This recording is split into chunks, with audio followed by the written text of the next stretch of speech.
The gavel fell with a sound that echoed through the courthouse like thunder, sealing the fate of a woman who had already lost everything. Elena Vasquez stood on the auction block, her 7-month pregnant belly clearly visible beneath her worn black dress, her unseeing eyes staring straight ahead with a dignity that broke the hearts of everyone watching. The auctioneer's voice rang out, "Sold to settle debt, one woman. Household services to Mr. Caleb Morrison for $200. What happened next would shake the foundation of Millbrook County and prove that sometimes the quietest voices carry the most power to change the world. Before we jump back in, tell us where you're tuning in from, and if this story touches you, make sure you're subscribed, because tomorrow I've saved something extra special for you." The morning sun cast long shadows across the rolling hills of Millbrook County, Texas, painting the landscape in shades of gold and amber that Elena Vasquez could no longer see. She sat on the front porch of what had been her home for 3 years, her hands resting protectively over her swollen belly, listening to the sounds of her world being dismantled piece by piece. "Next item, oak dining table, seats 8, called out Harold Jenkins, the county auctioneer, his voice carrying across the yard where neighbors and strangers alike had gathered to pick through the remnants of her life. "Do I hear $20? Elena felt each bid like a physical blow.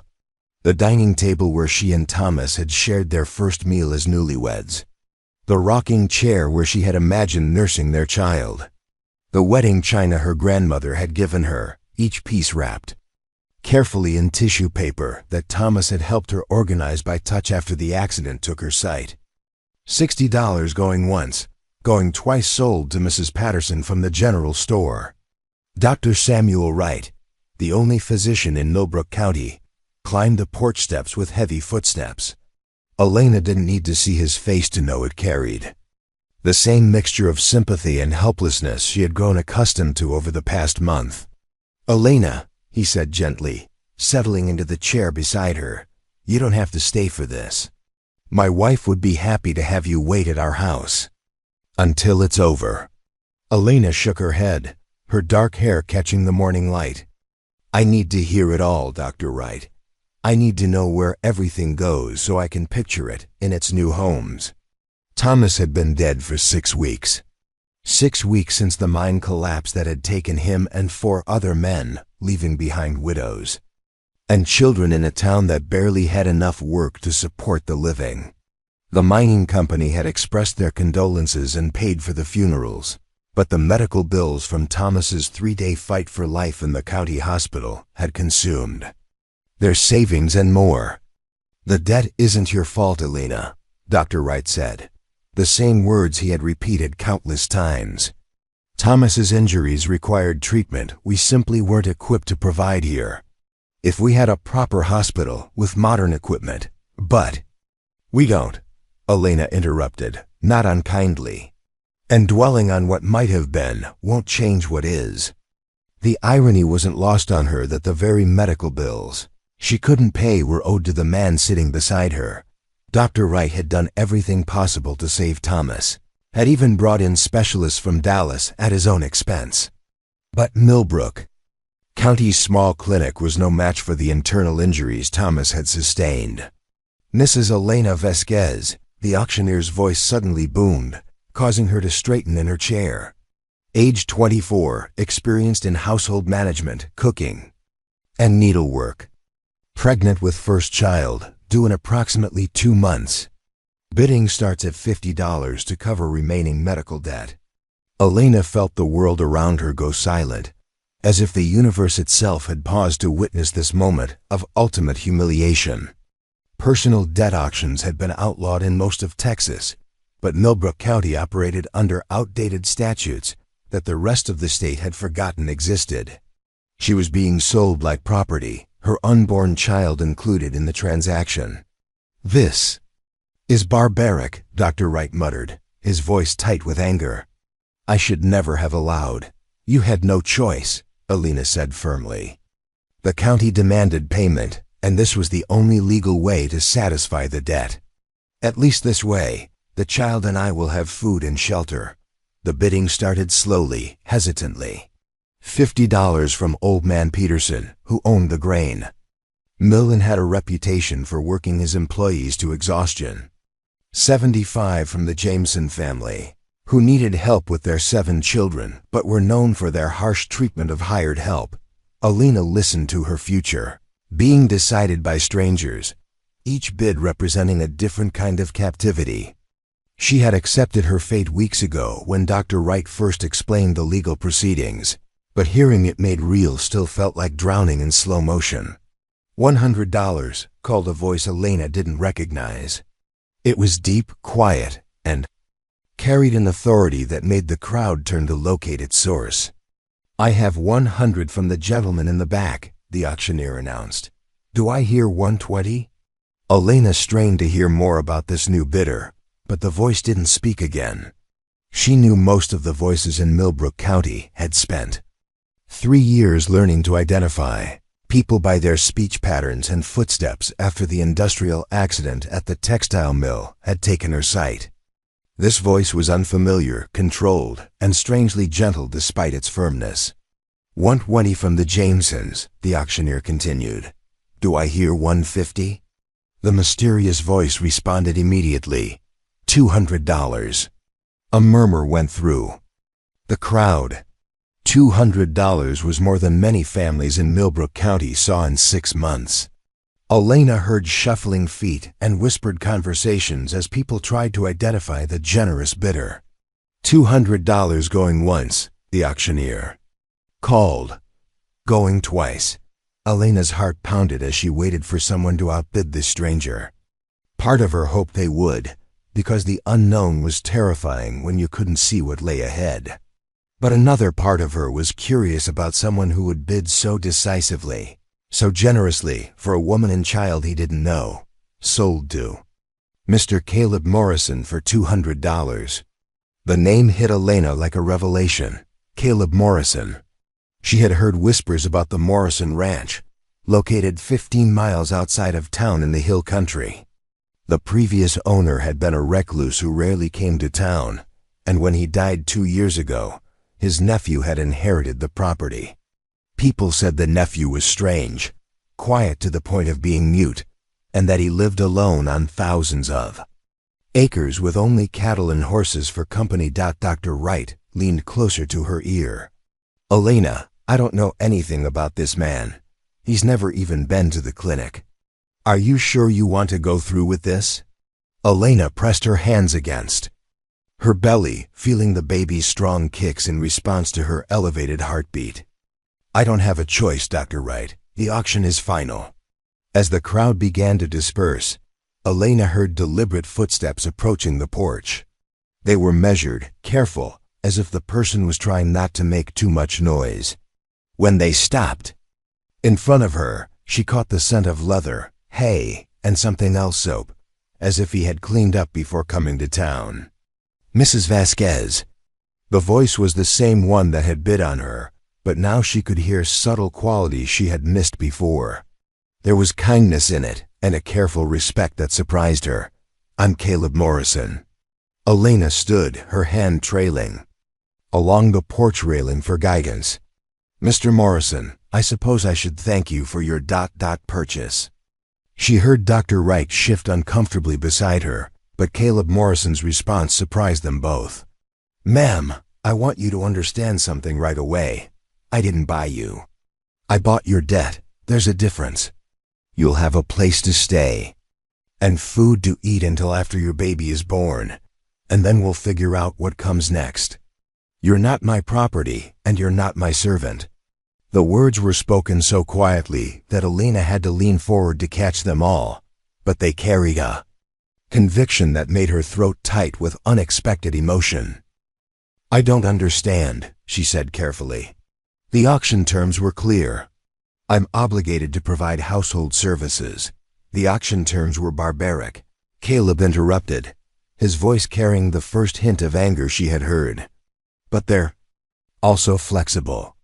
My ranch is large enough that you can have your own space, and I have enough resources that your labor isn't necessary for my survival." Dr. Wright cleared his throat. "Mr. Morrison, that's very generous, but Elena will need medical care as her pregnancy progresses. My clinic is 15 miles from your ranch, and the roads aren't always passable. Then we'll make sure she has what she needs," Caleb said simply. "Whatever it costs." Elena felt tears stinging her eyes, the first she had allowed herself since Thomas's funeral. This stranger was offering her something she had thought was lost forever: choice. Not comfort, perhaps, and not the life she had planned, but the dignity of making her own decisions about her future. "Mr. Morrison," she said, her voice steady despite her emotions. "Why are you doing this? You don't know me. You don't owe me anything." There was a long pause before he answered, and when he did, his voice was so soft she almost missed it. "Sometimes people need rescuing, and sometimes people need to do the rescuing. I reckon this might be one of those times when both things are true." Dr. Wright stood, his chair creaking against the porch boards. "Elena, I want you to know that if you ever need anything, anything at all, you send word immediately. My wife will pack some supplies for you, medicines, baby clothes, whatever we can spare. Thank you, Dr. Wright, for everything." As the doctor's footsteps faded down the porch steps, Elena found herself alone with the man who had just altered the course of her life. She could hear him breathing quietly, could sense his presence without feeling threatened by it. After months of being treated like a burden, a problem to be solved, or a debt to be settled, his simple respect for her personhood felt revolutionary. "Mrs. Vasquez," Caleb said eventually, "I have a wagon here whenever you're ready. Take whatever time you need to say goodbye to this place." Elena turned toward the house where she had been happy, where she had planned to raise children and grow old with Thomas. The auction had stripped it bare, but the memories remained vivid in her mind. The kitchen where Thomas had taught her to cook by feel after her accident. The bedroom where they had whispered about baby names and painted pictures with words of the future they would never share. "I'm ready," she said, turning back toward the stranger who represented her uncertain future. "There's nothing left here for me now." As Caleb Morrison helped her down the porch steps with a gentleness that surprised her, Elena felt the first stirring of something she hadn't experienced in weeks: hope. Not for the life she had lost, but for whatever came next. The baby kicked strongly, as if responding to this new possibility, and Elena placed her hand over the movement. She was walking into the unknown, but she was no longer walking alone. Wagon ride to Morrison Ranch would take 2 hours. 2 hours to travel from the life she had known into a future she couldn't see, but somehow no longer feared. Behind them, the empty house grew smaller, but ahead lay 15 miles of Texas hill country and a man whose quiet voice had already begun to change everything. As the wagon wheels rolled over the dusty county road, Elena realized that sometimes salvation comes not with trumpets and fanfare, but with the simple words of a stranger willing to see dignity where others see only debt. Preparing and narrating. This story took us a lot of time, so if you are enjoying it, subscribe to our channel. It means a lot to us. Now back to the story. The Morrison Ranch sprawled across the Texas hill country like a forgotten kingdom, its boundaries marked by cedar posts and barbed wire that seemed to stretch into eternity. Elena felt the wagon wheels transition from the county's packed dirt, rode onto what must have been a private drive, the sound changing from steady rolling to the crunch of gravel beneath the horses' hooves. "The main house is about a quarter-mile ahead," Caleb said, his first words since they had left town. His voice carried easily over the rhythmic clip-clop of the horse's gait, but Elena could hear something else beneath it: nervousness, perhaps, or uncertainty about what came next. The afternoon sun warmed her face as the wagon climbed what felt like a gentle slope. Elena breathed deeply, taking in scents she hadn't experienced since childhood visits to her uncle's farm: wildflowers, sagebrush, and the clean smell of grass that hadn't been touched by industrial smoke or mining dust. After 3 years in Millbrook County's cramped downtown, where the air always carried traces of coal and machinery, The openness felt overwhelming. "How long have you lived here?" Elena asked, partly from curiosity and partly to break the silence that had settled between them like a living thing. 2 years, Caleb replied, then added after a pause, "since my uncle passed. Before that, I was up in Montana working cattle drives." Elena filed away this small piece of information.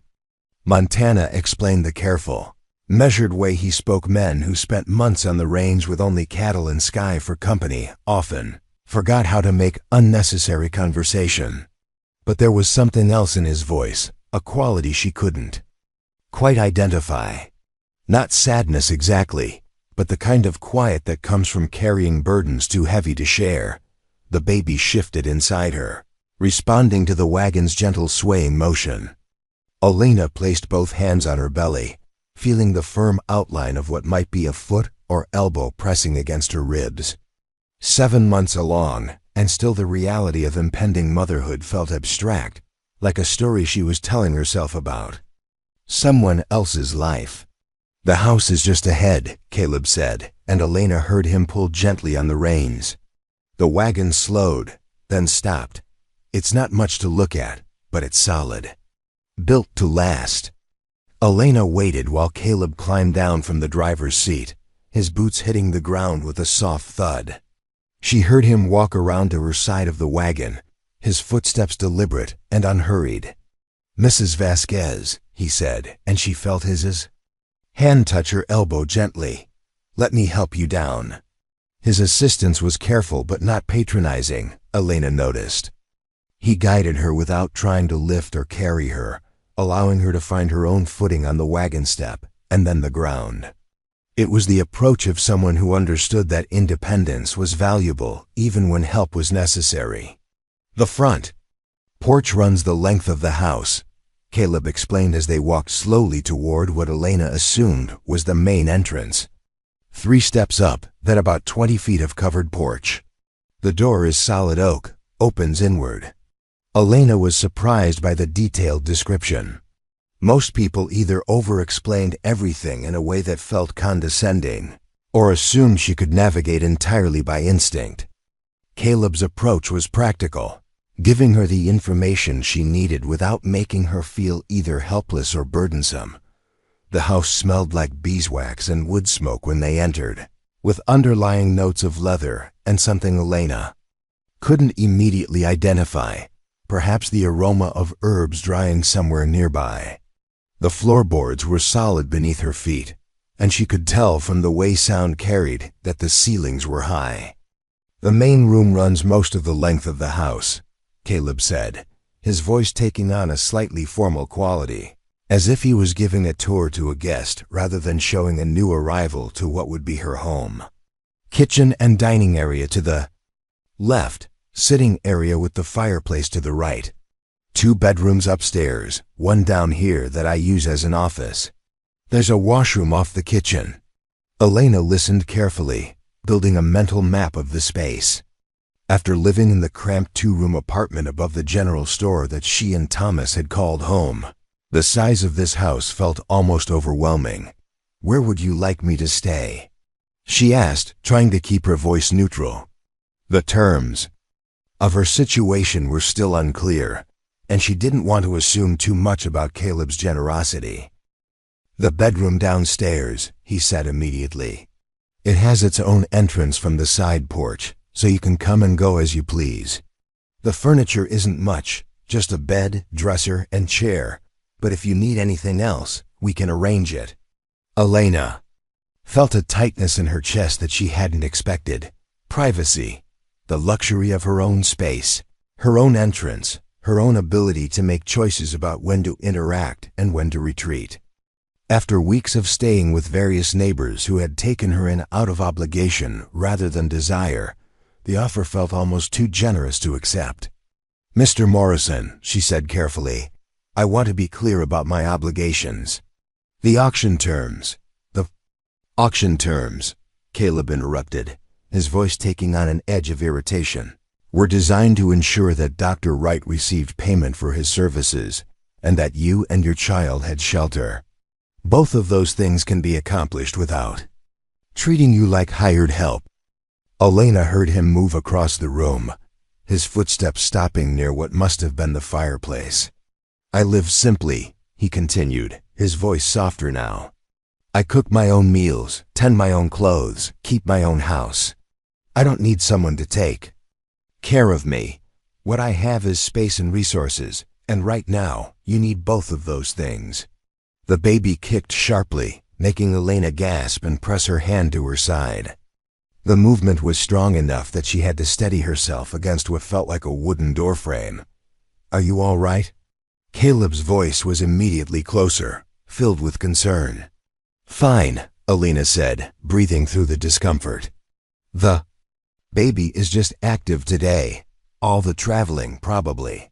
She heard Caleb's footsteps retreat a few paces, giving her space while remaining close enough to help if needed. The consideration in that simple gesture told her more about his character than an hour of conversation might have revealed.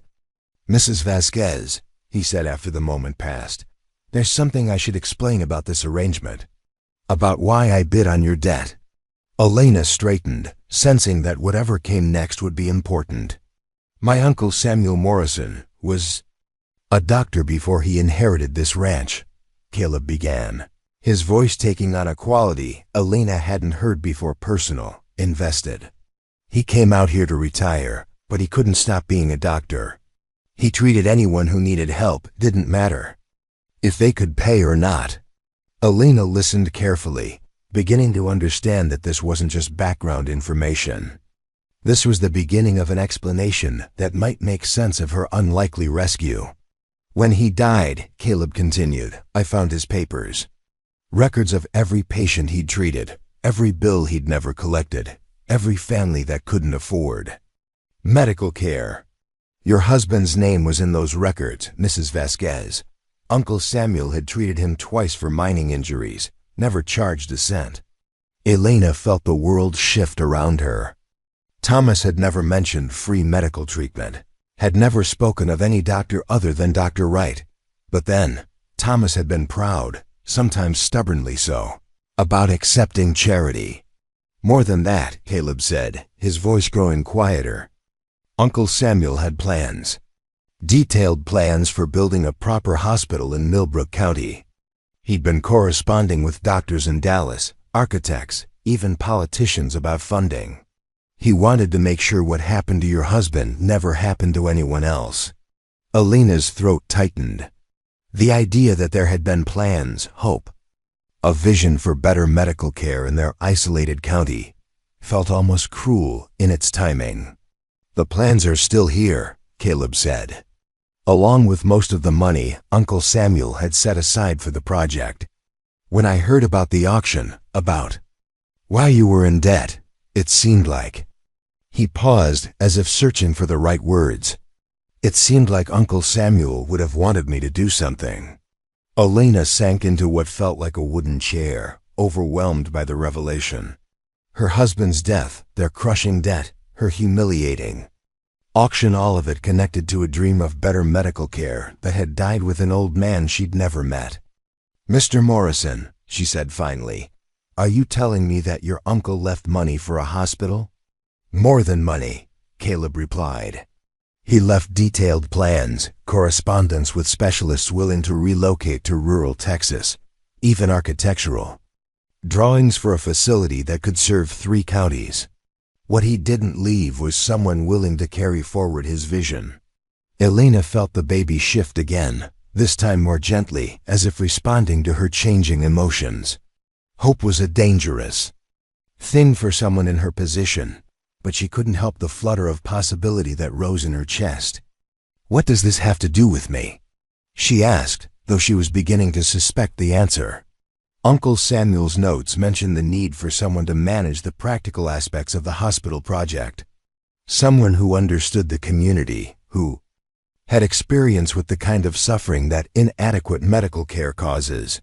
Caleb's voice was measured, careful. Someone who would have a personal investment in seeing the project succeed. Elena sat in silence, processing the implications. Caleb Morrison wasn't just offering her shelter until her baby was born.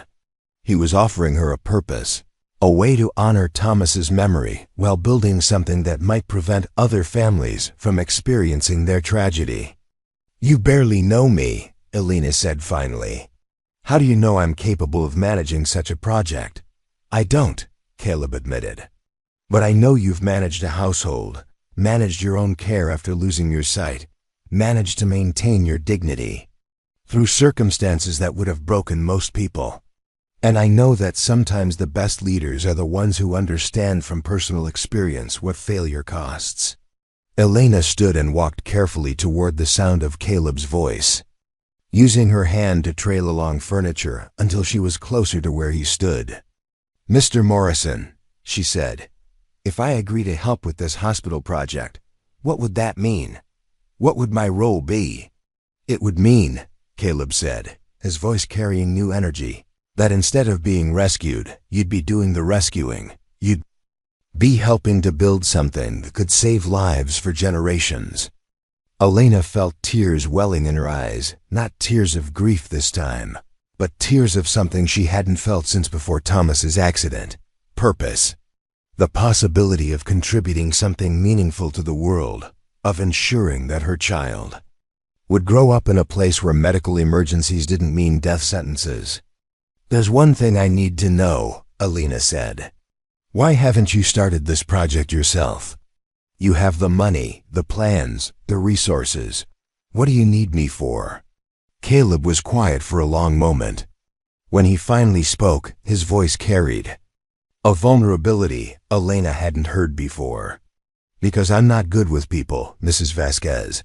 I can manage cattle, fix machinery, work land. But building a hospital requires convincing communities, working with officials, managing staff. It requires someone who understands human nature in ways I never learned."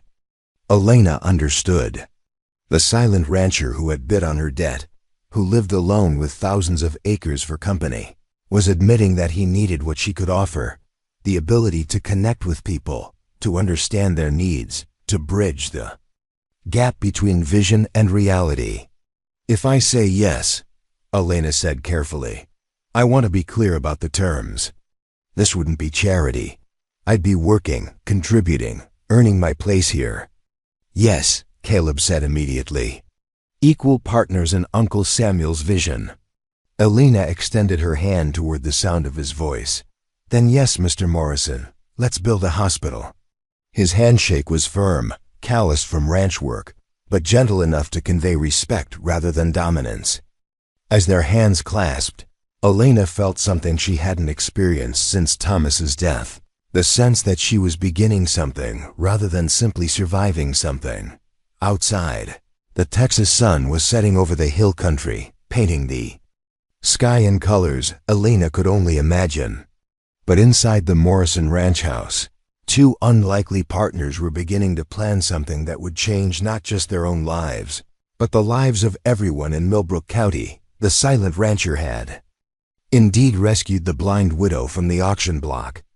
But as Elena was beginning to understand, the real rescue would be what they built together. Dawn came early to the Morrison ranch, announced by the distant lowing of cattle and the creak of windmill blades turning lazily in the morning breeze. Elena had slept better than she had in months, nestled in the comfortable bed of her private room, with its own entrance that opened onto the side porch. The independence of that separate door had felt like a gift, a symbol of dignity restored. She was sitting on the porch, her hands folded over her belly as she listened to the morning sounds of the ranch, when she heard Caleb's boots on the wooden steps. "Mrs. Vasquez," he said, his voice carrying the crisp energy of someone who had already been working for hours. "I hope you slept well. I've got coffee on the stove and biscuits in the oven if you're hungry." "Thank you," Elena replied, rising carefully from the rocking chair. "And please call me Elena. If we're going to be partners in this hospital project, formality seems unnecessary." She heard him pause, then clear his throat softly. "Elena, yes. Ma'am, and I'm just Caleb." As they walked toward the main house, Elena caught the scent of bacon frying and felt her stomach respond with the first real hunger she'd experienced in weeks. Pregnancy had been making food unappealing, but the clean country air seemed to be awakening her appetite. "I've been thinking about Uncle Samuel's plans," Caleb said as he guided her into the kitchen. "There's a lot to consider before we can move forward. The biggest challenge isn't going to be the building or even the money. It's going to be convincing people that it's possible." Elena settled into a chair at what felt like a solid wooden table. "What do you mean?" "Millbrook County has been promised things before," Caleb explained, and she could hear him moving around the kitchen, the sounds of plates being set and coffee being poured. "Politicians come through every election cycle talking about improvements, modernization, better infrastructure. Nothing ever comes of it. People have learned not to trust big promises." Elena accepted the coffee cup he placed in her hands, inhaling the rich aroma. "But this isn't a political promise. This is something we're actually prepared to fund and build." "That's exactly what we need to prove," Caleb said, his chair creaking as he sat across from her. "Actions, not words. We need to start with something visible, something that shows we're serious about improving medical care in the county." Elena took a sip of the coffee strong black, exactly what she needed to focus her thoughts. "What did you have in mind?" "Uncle Samuel's notes mention that Dr. Wright has been trying to expand his clinic for years. Basic things, more examination rooms, better equipment for setting bones, proper sterilization facilities. The county commissioners keep refusing to authorize the improvements. So we fund them ourselves," Elena said immediately. "Show people what's possible on a smaller scale before we propose something as ambitious as a full hospital." "Exactly." Elena could hear the satisfaction in Caleb's voice. "But there's a problem. Dr. Wright is a proud man. He won't accept charity, and he won't accept help from strangers. He's been treating people in that cramped clinic for 15 years, making do with outdated equipment because he won't compromise his independence." Elena set down her coffee cup, thinking. Dr. Wright had been nothing but kind to her during Thomas's illness and after his death, but she remembered the stubborn set of his shoulders when anyone suggested he needed assistance. "Then we don't offer it as charity," Elena said slowly. "We offer it as a partnership. Dr. Wright expands his clinic, and in exchange, he agrees to participate in planning for the larger hospital project. His expertise, our resources. You think he'd agree to that?" "I think," Elena said, "that Dr. Wright has lost patients because of inadequate facilities. I think he stays awake at night, knowing that better equipment might have saved Thomas and the other miners. I think if we approach him as colleagues, rather than benefactors, he might be willing to listen." Caleb was quiet for a moment, and Elena could almost hear him working through the implications. "When do you want to talk to him?" "Today," Elena said firmly. "The longer we wait, the more time people have to build up resistance to change. And frankly, I need to see Dr. Wright anyway.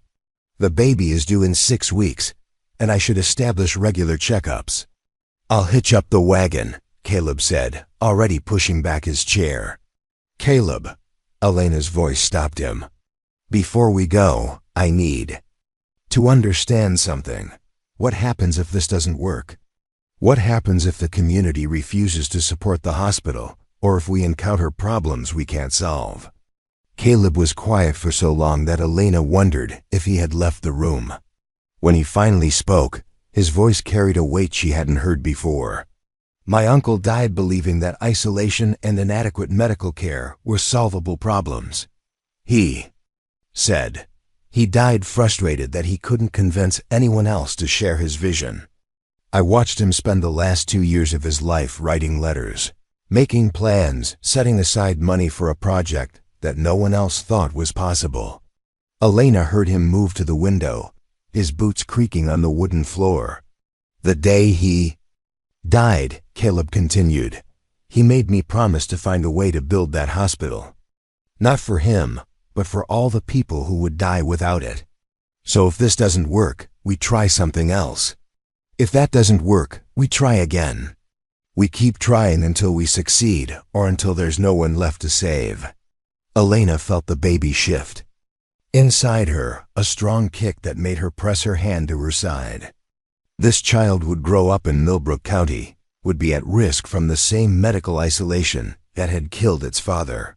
The hospital project wasn't just about honoring the dead, it was about protecting the living. Then let's go convince Doctor. Right, Elena said, standing with new determination. The ride to town took an hour, long enough for Elena to rehearse different approaches to the conversation they were about to have. Caleb drove in companionable silence, occasionally pointing out landmarks or commenting on the cattle they passed, but mostly leaving her alone with her thoughts. We're coming into town now, he said finally. The clinic is on Main Street, just past the general store. There are already several horses tied out front. Elena felt her stomach tighten. A busy morning at the clinic meant Dr. Wright would be dealing with patients, possibly emergencies. It might not be the best time for a conversation about expanding his practice. Maybe we should wait, she said. No, Caleb replied firmly. This is exactly when he needs to see us, when he's dealing with the limitations of his current setup. They waited in the wagon while Caleb assessed the situation. 3 patients in the waiting area, he reported quietly. 1 woman with a child who keeps coughing, 1 elderly man holding his arm like it might be broken, and a younger fellow with blood seeping through a bandage on his leg. Elena closed her eyes, picturing the cramped clinic with its single examination room and limited equipment. Dr. Wright would be juggling multiple patients, probably sending the less urgent cases home with instructions to return later. In a proper facility, all 3 could be treated simultaneously by different medical staff. Mrs. Vasquez? Elena? Elena turned toward the familiar voice of Mrs. Patterson from the general store, who was approaching their wagon with obvious curiosity. Hello, Mrs. Patterson, Elena replied, forcing a smile. How are you this morning? I'm fine, dear, but I'm surprised to see you.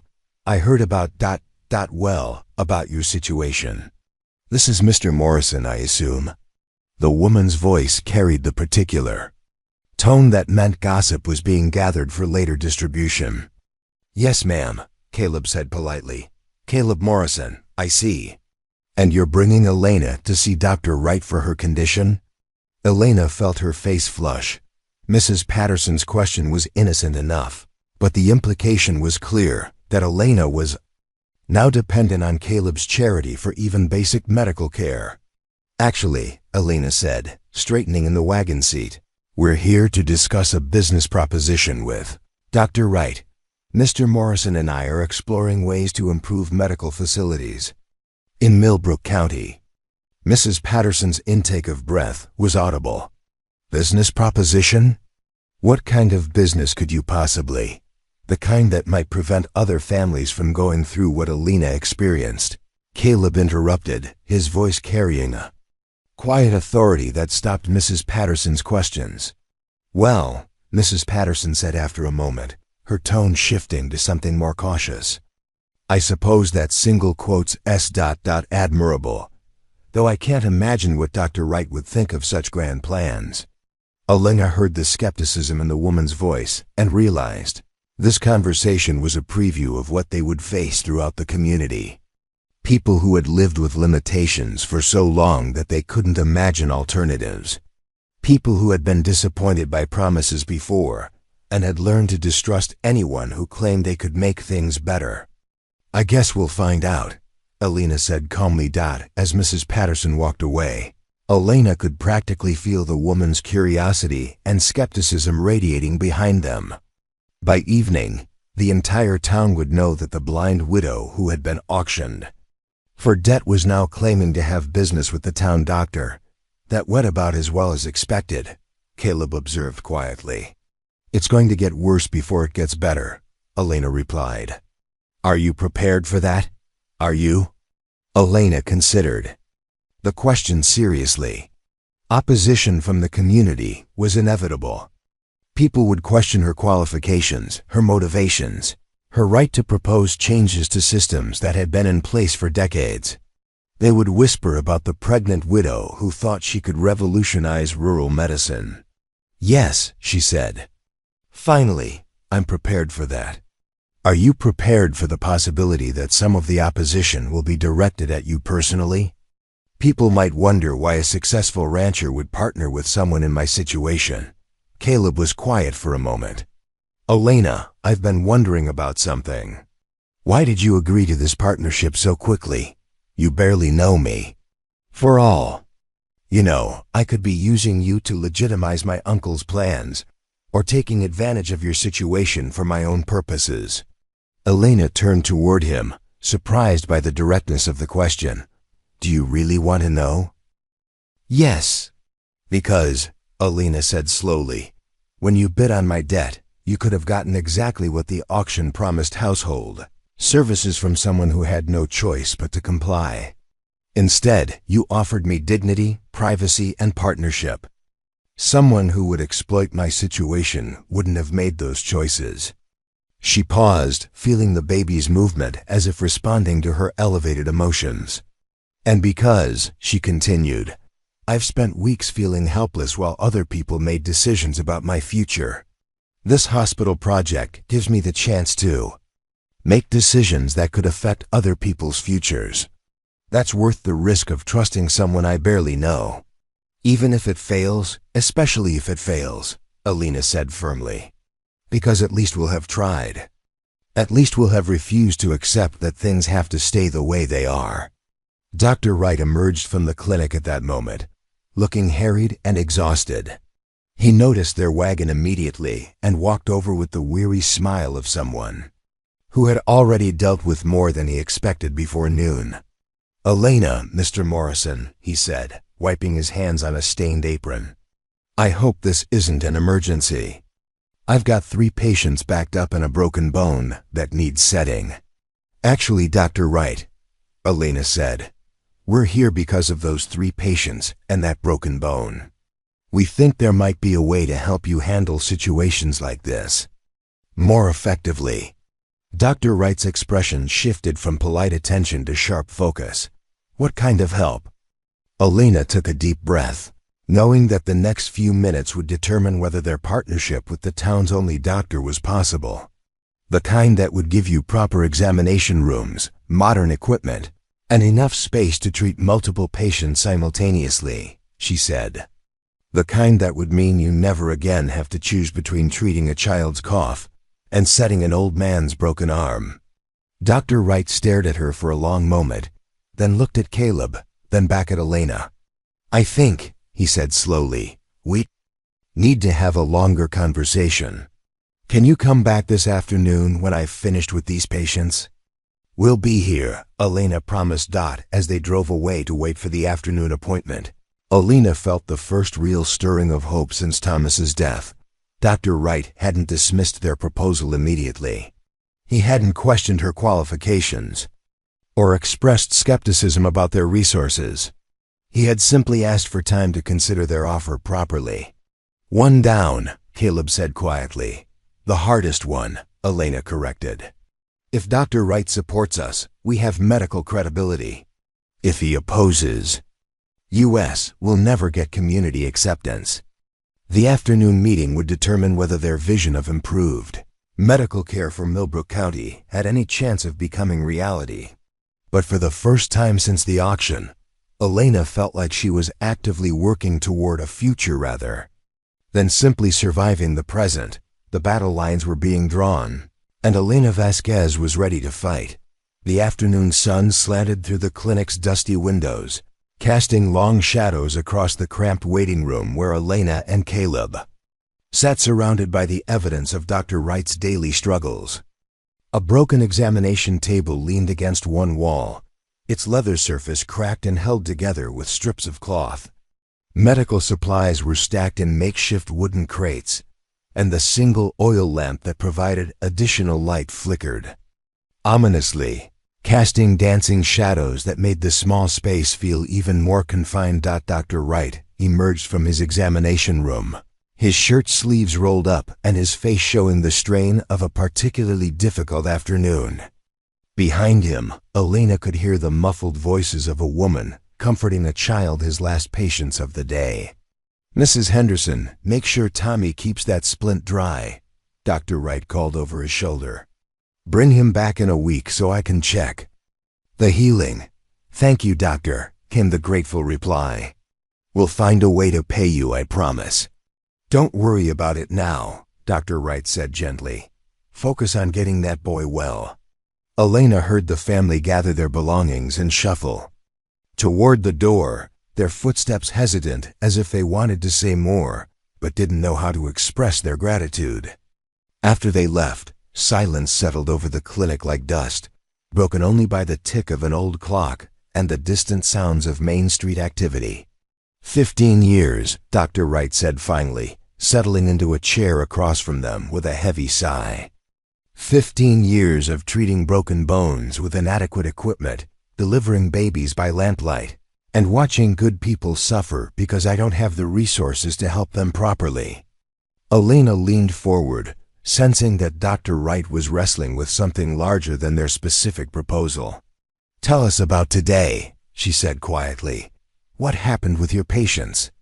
Dr. Wright was silent for a moment, then began speaking, with the weary voice of a man who had seen too much preventable suffering. "The Henderson boy fell from a tree and broke his wrist," he said. "Simple fracture, should heal perfectly with proper treatment.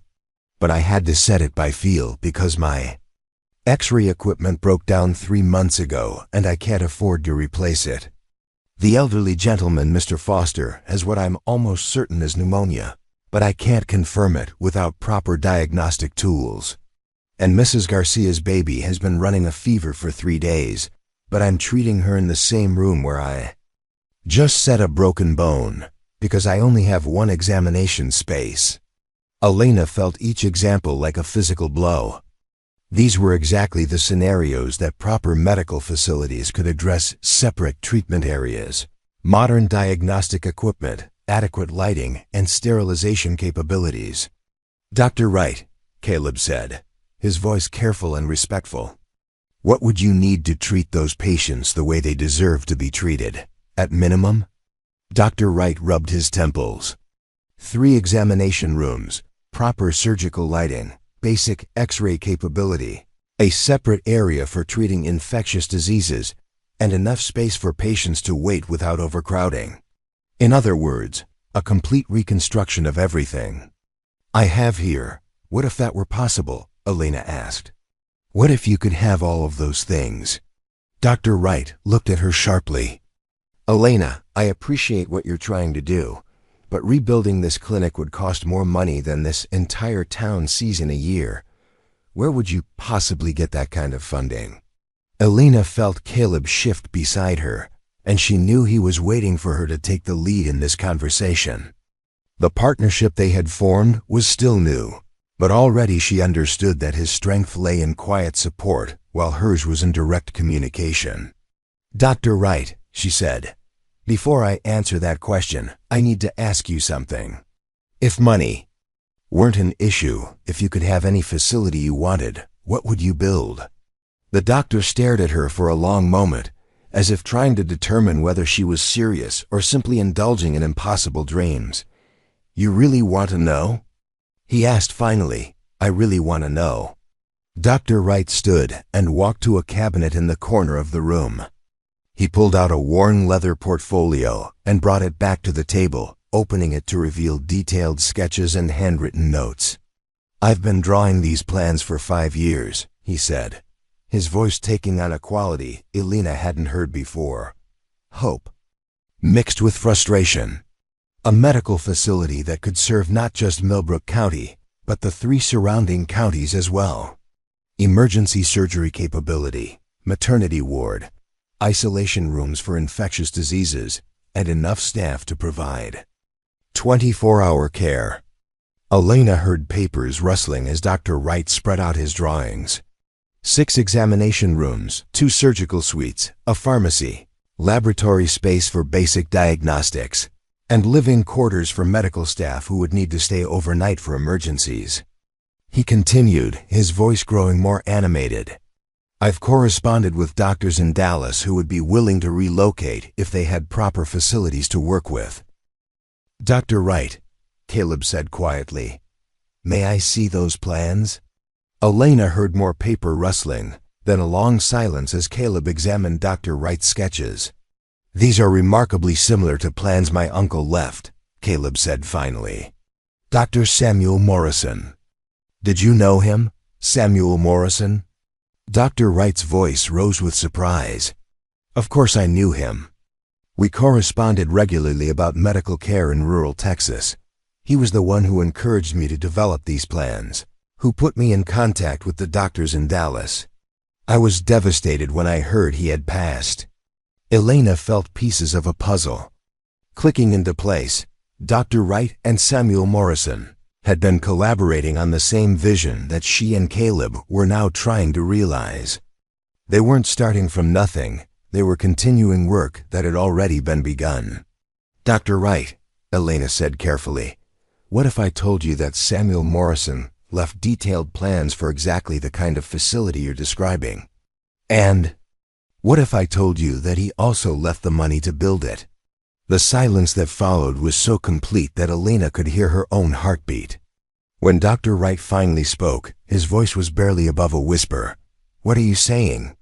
I'm saying, Elena replied, that we're not here to offer you charity or to impose our vision on your practice. We're here to offer you a partnership in completing the work that you and Samuel Morrison started together. But Elena, Dr. Wright said, his voice struggling between hope and disbelief, even if Samuel left money, even if he had plans, building a hospital requires more than just resources. It requires community support, government approval, construction expertise, all of which can be arranged, Caleb interrupted, if we have a respected local doctor willing to champion the project. Elena heard Dr. Wright's chair creak as he leaned back, trying to process what they were proposing. You're serious about this, he said finally. You're actually serious about building a hospital. We're serious about saving lives, Elena corrected. The hospital is just the means to that end. Dr. Wright was quiet for several minutes, and Elena could practically hear him working through the implications. As the town's only doctor, his endorsement would carry enormous weight with the community. But his opposition would likely kill the project before it could begin. There's something you need to understand, Dr. Wright said finally. This county has been disappointed before. Politicians have promised improvements. Businessmen have announced grand plans. Even the church once organized a fund for medical equipment that never materialized. People here have learned to be skeptical of anyone who claims they can solve long-standing problems. Which is exactly why we need to start with something concrete, Elena said. Something people can see and touch and benefit from immediately. What did you have in mind? Elena took a deep breath, knowing that her next words would determine whether they gained a crucial ally or lost their most important potential supporter. We expand your clinic first, she said. We build you 2 additional examination rooms, install proper lighting and equipment, provide modern diagnostic tools. We prove that we're serious about improving medical care by improving what already exists. And then, Dr. Wright asked, then we use the success of the expanded clinic to build support for the larger hospital project, Caleb said. People see the difference that proper medical facilities make, and they become advocates for expanding those facilities even further. Dr. Wright stood and walked to the window, looking out at Main Street where the late afternoon shadows were lengthening. The county commissioners would never approve a major construction project, he said finally. They've refused every request for improvements I've made over the past decade. What if they didn't have to approve it? Elena asked. What? If the expansion were built on private land, funded with private money, but open to serve the entire community? Dr. Wright turned back toward them. You're talking about building a clinic on the Morrison Ranch? I'm talking about building whatever facility is necessary to provide proper medical care, Elena said. "If that means building it outside town, limits to avoid political interference, then that's what we do." "But Elena," Dr. Wright said, his voice filled with concern, "a clinic 15 miles outside of town wouldn't be accessible to everyone who needs care.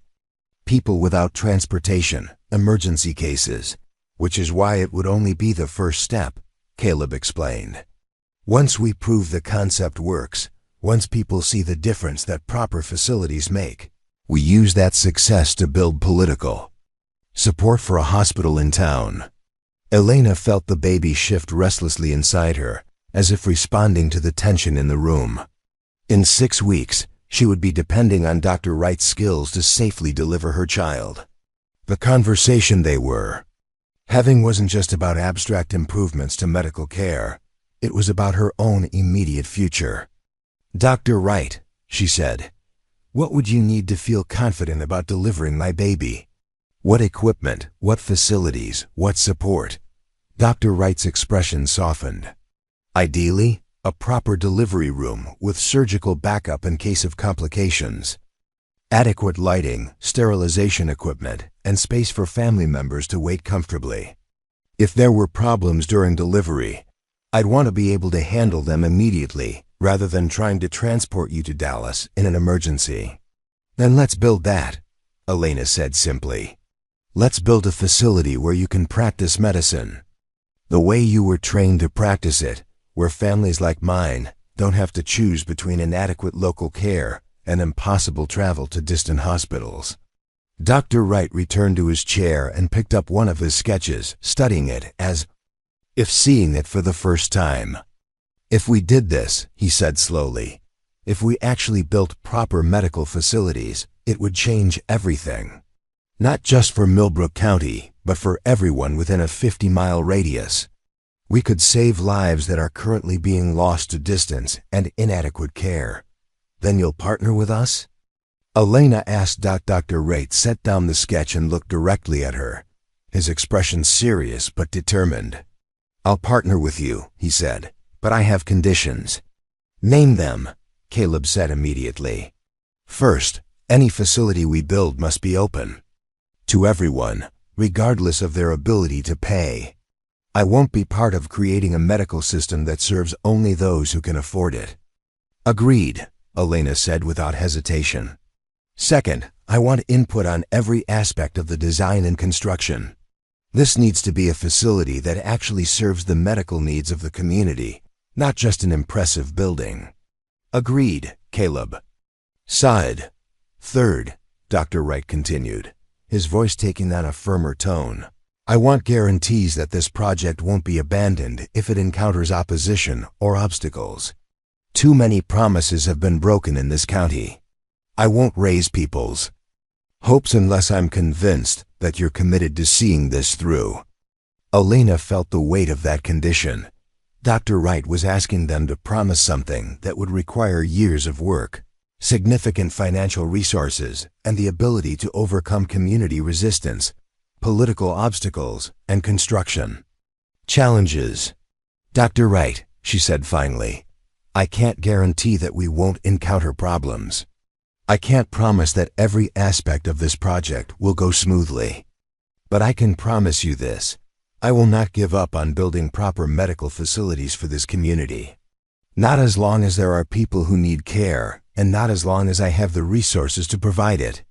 And I can promise," Caleb added, "that my uncle's vision of comprehensive medical care for rural Texas will not die with him. Whatever it takes, however long it takes, we will build the hospital he dreamed of." Dr. Wright nodded slowly, and Elena could sense that they had passed some crucial test. "Then let's start planning," he said. "Let's figure out how to turn Samuel Morrison's dream into reality." As they began to discuss the practical details of expanding medical facilities, Elena felt a stirring of something she hadn't experienced since before Thomas's death, the excitement of building rather than simply surviving. They were no longer just talking about helping her personally. They were planning something that could transform the lives of thousands of people. Outside, the sun was setting over Millbrook County, casting long shadows across a landscape that would soon be home to the medical facilities that could have saved Thomas's life. Elena couldn't see the sunset, but she could feel its warmth on her face through the clinic window, and for the first time in months, that warmth felt like a promise, rather than a memory. The doctor's dilemma had been resolved. Now the real work could begin. 3 weeks had passed since their partnership with Dr. Wright was formed, and the Morrison Ranch had transformed into something resembling a military command center. Elena sat at the large oak table in Caleb's main room, her hands moving across detailed architectural plans while her mind processed the complexity of what they were attempting to accomplish. "The foundation work can begin next Monday," announced James Fletcher, the construction foreman they had hired from Austin. He was a weathered man in his 50s whose reputation for building solid structures had preceded him across half of Texas. "But I have to tell you folks, the talk in town isn't exactly ... supportive of this project." Elena felt her stomach tighten. Though whether from pregnancy discomfort or anxiety about community resistance, she couldn't tell. At 8 months pregnant, every emotion seemed magnified by the physical demands of carrying a child. "What kind of talk?" Caleb asked, his voice carrying the careful neutrality that Elena had learned meant he was preparing for trouble. Fletcher shifted uncomfortably in his chair. "Well, Mr. Morrison, there's some folks who think it's mighty strange that a pregnant widow who was auctioned off for debt is now claiming she can build hospitals. And there's others who are wondering why you'd throw good money after bad on medical facilities when the county can't even maintain decent roads." Elena had been expecting this reaction, but hearing it stated so bluntly still stung. The pregnancy made her feel vulnerable in ways she hadn't anticipated, and the community's skepticism felt more personal when it was directed at her expanding belly as much as her qualifications. "Mr. Fletcher," Elena said, keeping her voice steady, "what do you think? Are we throwing good money after bad?" Fletcher looked at her with the assessing gaze of a man who had worked with enough clients to recognize determination when he saw it. "Ma'am, I've built schools, churches, and clinics across 3 states, he said finally. "What you're planning here, a proper medical facility with modern equipment and multiple treatment areas, would be the finest medical building between Dallas and San Antonio. If you can pull it off, it'll save lives. The question isn't whether it's worth doing. The question is whether you can do it." "What's the biggest obstacle?" Dr. Wright asked. He had ridden out from town for their weekly planning meeting, bringing with him the latest concerns from his patients and the community. "Materials," Fletcher said immediately. "The specialized equipment you want, the X-ray machine, the surgical lighting, the sterilization equipment has to be ordered from back east. We're talking about a 6-month lead time, and that's if there are no delays." Elena felt the baby kick strongly, as if responding to her rising stress. 6 months would put them well into next year, assuming everything went perfectly. But she had learned enough about construction projects to know that nothing ever went perfectly. "There's another problem," Dr. Wright added reluctantly. "The county commissioners called a special meeting for next Thursday. They want to discuss unauthorized construction projects that might impact county resources." Caleb's jaw tightened. "We're building on private land with private money. What authority do they have to interfere?" "Technically, none," Dr. Wright admitted. "But they control the roads that lead to your ranch, and they oversee health department regulations. If they want to make things difficult, they have ways to do it." Elena leaned back in her chair, trying to ease the pressure in her lower back. While processing this new challenge, political opposition had been inevitable, but she had hoped to have more concrete progress to show before facing it. "Dr. Wright," she said, "who's leading the opposition on the commission?" "Commissioner Harold Brennan," Dr. Wright replied grimly. "He's been in office for 12 years, owns the lumber mill, and has a reputation for blocking any project he doesn't personally profit from." Elena filed away this information. Men like Commissioner Brennan existed in every small community, entrenched local power brokers who viewed change as a threat to their influence. Dealing with him would require careful strategy. "What does he want?" she asked. "Control," Caleb said flatly. Men like Brennan can't stand the idea that important projects might happen without their approval. A knock at the door interrupted their discussion. Caleb rose to answer it, and Elena heard muffled voices before he returned with two unexpected visitors, Mrs. Henderson, whose son Tommy had been treated for a broken wrist, and Mrs. Garcia, whose baby had been running a fever during their last visit to Dr. Wright's clinic. "Mrs. Vasquez," Mrs. Henderson said, settling into a chair with obvious nervousness. "We heard about your plans for building a new medical facility. We wanted to speak with you about it." Elena felt a flutter of anxiety. Community members showing up unannounced could mean either support or opposition, and she couldn't tell from Mrs. Henderson's tone which it would be. "Of course," Elena said. "Please, tell us what's on your mind." Mrs. Garcia leaned forward, her dark eyes intense with emotion. "Mrs. Vasquez, when my baby Maria was sick last month, Dr. Wright had to examine her in the same room where he was treating other patients. I was terrified she would catch something worse than what she already had. And when Tommy broke his wrist," Mrs. Henderson added, "Dr. Wright had to set it without x-rays because his machine was broken. We spent 3 sleepless nights worrying that it wasn't healing properly." Elena waited, unsure where this conversation was leading. "What we're trying to say," Mrs. Henderson continued, "is that we want to help. We know you're facing opposition from the commissioners, and we know some people in town think this project is too ambitious. But we've seen what happens when medical care isn't adequate." Mrs. Garcia nodded vigorously. "My husband works at the mill, and Commissioner Brennan has been telling the workers that this hospital project is a waste of money that will raise everyone's taxes. But we don't care about taxes if it means our children get proper medical care." Elena felt tears prick her eyes. Support from community members, especially mothers who understood the stakes involved, was more valuable than any amount of money or political influence. "Mrs. Henderson, Mrs. Garcia," Elena said, "what kind of help did you have in mind?" "We've been talking to other families," Mrs. Henderson explained.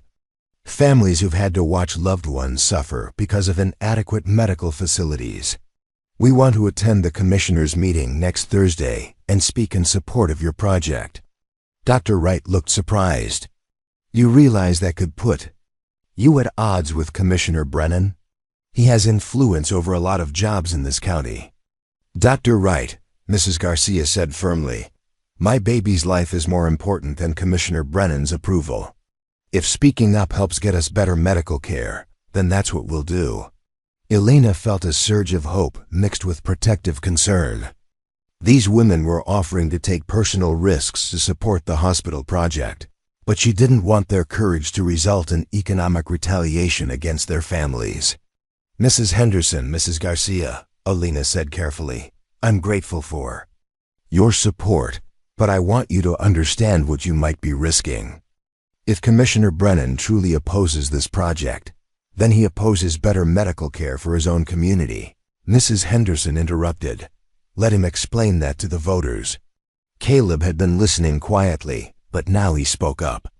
"Ladies, if you're serious about supporting this project, there might be a way to do it that provides some protection from retaliation." Elena turned toward him curiously. "What if you organized as a formal community group?" Caleb suggested. "The Millbrook County Medical Advocacy Association, or something similar. It would be harder for the commissioners to target individual families if you're part of an organized effort." Mrs. Garcia's eyes lit up. "Could we do that? Form an official group?" "Absolutely," Elena said, her mind already working through the possibilities. "And if you have an organized voice, you could do more than just speak at one commissioner's meeting. You could advocate for the project throughout the community, Help educate people about what improved medical care would mean for their families. The conversation continued for another hour, with plans taking shape for community organizing and strategic opposition to the commissioner's interference. By the time Mrs. Henderson and Mrs. Garcia left, Elena felt that they had gained something. More valuable than money or materials, they had gained allies, who understood from personal experience why the hospital project mattered. "That changes things," Dr. Wright observed after the women departed. "If we have organized community support, it becomes much harder for the commissioners to block the project. It also makes us a bigger target," Caleb pointed out. "Commissioner." Brennan can't ignore organized opposition to his authority. Elena shifted in her chair, trying to find a comfortable position as the baby seemed to be using her ribs as a punching bag. The pregnancy was making everything more urgent. She needed to see this project succeed, not just for the community, but for her own child who would be born into whatever medical system they managed to create. "Caleb," she said, "what do we know about Commissioner Brennan personally? What motivates him? What does he fear? What does he want?" "Money and power," Caleb replied immediately. "He's built his political career on controlling local development and making sure he profits from any significant construction project." "Then we give him what he wants," Elena said. Dr. Wright looked at her sharply. "Elena, you can't be suggesting we bribe him." "Not bribe him," Elena corrected. "Include him. Make him a partner in the project's success rather than an opponent of its existence." Fletcher, who had been quietly listening to the discussion, suddenly straightened in his chair. "You know, Mrs. Vasquez, that might actually work. If Commissioner Brennan's lumber mill supplied materials for the hospital construction, he'd have a financial incentive to support the project." "Exactly," Elena said. "Instead of fighting his desire for profit, we make the hospital project profitable for him, but that would increase our construction costs significantly," Caleb observed. "Brennan's mill charges premium prices." Elena felt another strong kick from the baby and pressed her hand to her side. What's more expensive, paying premium prices for lumber, or having the county commissioners shut down our entire project? The question hung in the air while everyone considered the implications. Compromising with Commissioner Brennan would mean accepting higher costs and giving influence to someone whose motivations were primarily selfish. But it might also mean the difference between building a hospital and facing insurmountable political opposition. "There's another consideration," Dr. Wright said slowly. "If we bring Brennan into the project as a supplier, he becomes invested in our success. That could actually help with other obstacles we haven't anticipated yet." Elena felt the baby settle into a less active position and allowed herself to relax slightly. The afternoon had brought both new challenges and new opportunities. The commissioners' meeting next Thursday would be crucial, but they now had a strategy for dealing with it. "Mr. Fletcher," Elena said, "how quickly could you get cost estimates for using Brennan's lumber mill as our primary supplier?" "I could have figures for you by Monday," Fletcher replied. "But Mrs. Vasquez, are you sure you want to do business with someone who's been opposing your project?" Elena considered the question seriously. Working with Commissioner Brennan felt like making a deal with someone whose values were fundamentally different from theirs. But building the hospital required navigating political realities, not just medical and architectural ones. "Mr. Fletcher," she said finally, "I want to build a hospital that saves lives. If that means working with people I don't particularly like, then that's what I'll do." As the meeting concluded and their visitors departed, Elena found herself alone with Caleb for the first time in days. The ranch house felt quiet after the intensity of planning discussions and strategic conversations. "Elena," Caleb said, settling into the chair beside her, "are you sure you're ready for what comes next? The commissioners' meeting, the community organizing, the political maneuvering, it's going to be intense, and you're due to give birth in less than a month." Elena looked toward the sound of his voice. hearing concern in his tone that went beyond the practical aspects of their partnership. "Caleb," she said, "this baby is going to be born into whatever medical system we create or fail to create. I can't afford to step back from this project just because the timing is challenging. But if something goes wrong during the birth," Caleb said quietly, "if there are complications that require more advanced care than Dr. Wright can provide in his current clinic, then that proves exactly why we need to build this hospital," Elena interrupted. "And why we need to build it as quickly as possible." Outside, the Texas evening was settling over the ranch with the kind of quiet that comes before storms. Elena could feel pressure building, not just from her pregnancy, but from the forces that would soon converge around their hospital project. Commissioner Brennan, community supporters, construction challenges, and political obstacles were all moving toward a confrontation that would determine whether their vision became reality or joined the long list of broken promises that had disappointed Millbrook County before. But for the first time since the project began, Elena felt they had the alliances and strategies necessary to succeed. The storm was gathering, but they were no longer facing it alone. Thursday's commissioners' meeting would be the first real test of their community support and political strategy. Elena was ready for that test, even as her body prepared for the more personal challenge of bringing new life into a world she was working to improve. The battle for the hospital was about to begin in earnest. The Millbrook County Courthouse had never seen a crowd like the one that gathered on that humid Thursday evening in late August.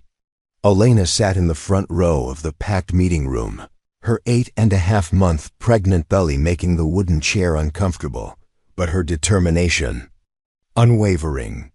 Behind her, she could hear the voices of supporters who had traveled from across the county to attend the commissioners' meeting: farmers, mill workers, shopkeepers, and mothers who had experienced firsthand the limitations of inadequate medical care. Commissioner Harold Brennan sat at the head of the 5-member panel, his thick gray mustache twitching with barely concealed irritation as he surveyed the unusually large audience. Elena couldn't see his expression, but she could feel the tension radiating from his position like heat from a forge. "This special session of the Millbrook County Commissioners' Court is now in order," Brennan announced, his voice carrying the authority of someone accustomed to controlling local proceedings. "We're here to discuss concerns about unauthorized construction projects that may impact county resources and regulations." Elena felt Caleb shift beside her, his quiet presence both comforting and steadying. Dr. Wright sat on her other side, his medical bag at his feet in case her pregnancy required attention. During what promised to be a lengthy and contentious meeting, "Before we begin," Brennan continued, "I want to remind everyone present that this is an official government proceeding. Comments from the public will be limited to 5 minutes per speaker, and only after the commissioners have had opportunity to present their concerns." Mrs. Henderson, sitting 2 rows behind Elena, spoke up immediately. "Commissioner Brennan, with respect, this meeting was called to discuss a project that directly affects our families. Shouldn't we have the right to speak about our own community's needs?" Brennan's response was sharp. "Mrs. Henderson, you'll have your opportunity to comment when I call for public input. Until then, I'd appreciate your cooperation in maintaining proper decorum." Elena heard the subtle threat in his tone and realized that this meeting was as much about asserting political control as it was about addressing the hospital project. Brennan was using official procedures to intimidate community members who dared to support changes he hadn't approved. "Commissioner Brennan," Elena said, rising carefully from her chair with Caleb's assistance, "might I respectfully request permission to address the Commission's concerns about our project? As the primary organizer, I believe I can provide clarification. That might be helpful." Brennan studied her for a long moment, his eyes taking in her advanced pregnancy and her confident posture.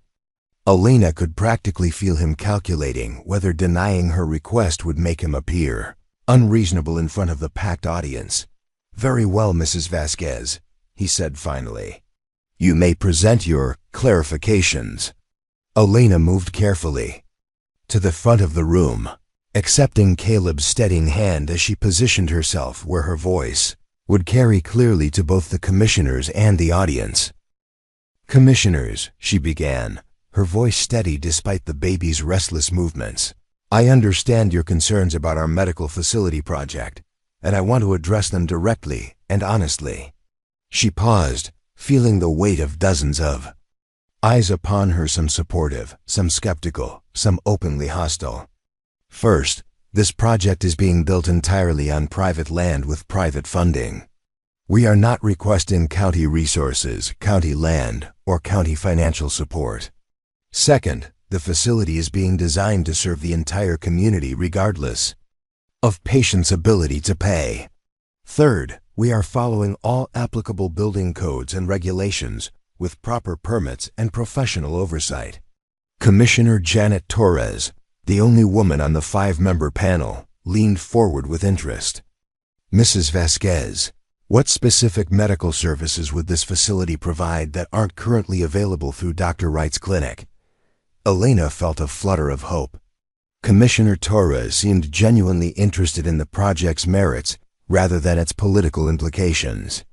"Commissioner Torres, our facility will include multiple examination rooms, proper surgical capability, X-ray equipment, a maternity ward, and isolation rooms for infectious diseases," Elena replied.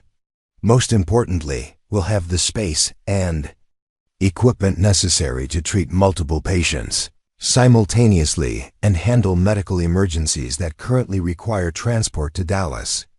"And the cost of this facility?" asked Commissioner Robert Hayes, a thin man with wire-rimmed glasses who owned the county's largest grain operation. Elena had prepared for this question, knowing that the financial scope of the project would either impress or intimidate the commissioners. "The total cost will be approximately $40,000, she said, hearing a collective intake of breath from the audience. "This includes building construction, medical equipment, and sufficient operating funds for the first 2 years. Commissioner Brennan's mustache twitched again. $40,000 is more money than most people in this county will see in their lifetimes. Mrs. Vasquez, where exactly is this funding coming from?"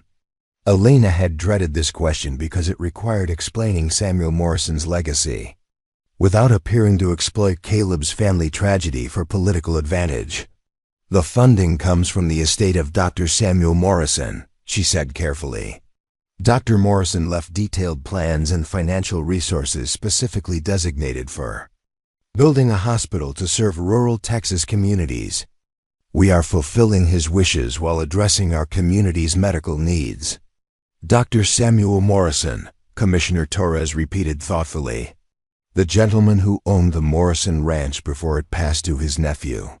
"Yes, ma'am," Elena replied. Dr. Morrison had been corresponding with medical professionals and planning this project for several years before his death. Commissioner Brennan leaned back in his chair, his expression calculating. Elena realized he was reassessing the political dynamics of opposing a project that fulfilled a deceased doctor's charitable wishes.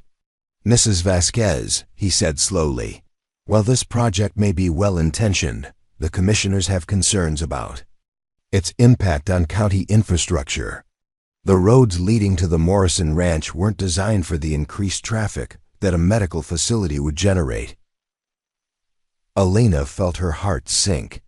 Road maintenance was indeed a county responsibility, and Brennan had found a legitimate government concern that could justify interference with their project. "Furthermore," Brennan continued, warming to his theme, "emergency services coordination becomes complicated when medical facilities are located outside established municipal boundaries. The county would bear increased responsibility for ambulance service, fire protection, and other emergency responses." Elena glanced back at Caleb, seeing her own concern reflected in his expression. These were serious practical issues that they hadn't fully considered in their planning. But before Elena could respond, Mrs. Garcia stood up in the audience. "Commissioner Brennan, with respect, my baby nearly died from pneumonia last winter." Because we don't have adequate emergency medical care now. If this new facility means better emergency services, even if it costs the county more money, isn't that a worthwhile investment in our children's lives? A murmur of agreement rippled through the audience, and Elena saw Brennan's jaw tighten with irritation at the interruption. Mrs. Garcia, Brennan said sharply, public comment will be taken at the appropriate time. This is not a town hall meeting. Actually, Commissioner Brennan, Dr. Wright said, rising from his seat, I believe Mrs. Garcia raises an important point about emergency medical services that directly relates to the Commissioner's concerns. Elena felt grateful for Dr. Wright's intervention, but also worried about the growing tension in the room. Dr. Wright, Commissioner Torres said, please share your perspective on the emergency services question. Dr. Wright moved to stand beside Elena, his presence lending medical authority to their position. Commissioners, he said, the proposed medical facility would actually reduce the county's emergency service burden, not increase it. Currently, serious medical emergencies require ambulance transport to Dallas, a 2-hour round trip that leaves our county without emergency coverage. A local facility with surgical capability would handle most emergencies locally, freeing up ambulance service for other calls. Commissioner Hayes adjusted his glasses thoughtfully. Dr. Wright, are you officially endorsing this hospital project? I am, Dr. Wright replied without hesitation. As the county's only physician, I can attest that inadequate medical facilities have cost lives. This project would provide medical care comparable to what's available in major cities. Elena felt a sudden sharp pain in her lower back and pressed her hand against her side. The stress of the meeting, combined with standing for an extended period, was taking its toll on her pregnancy. Caleb immediately moved to her side.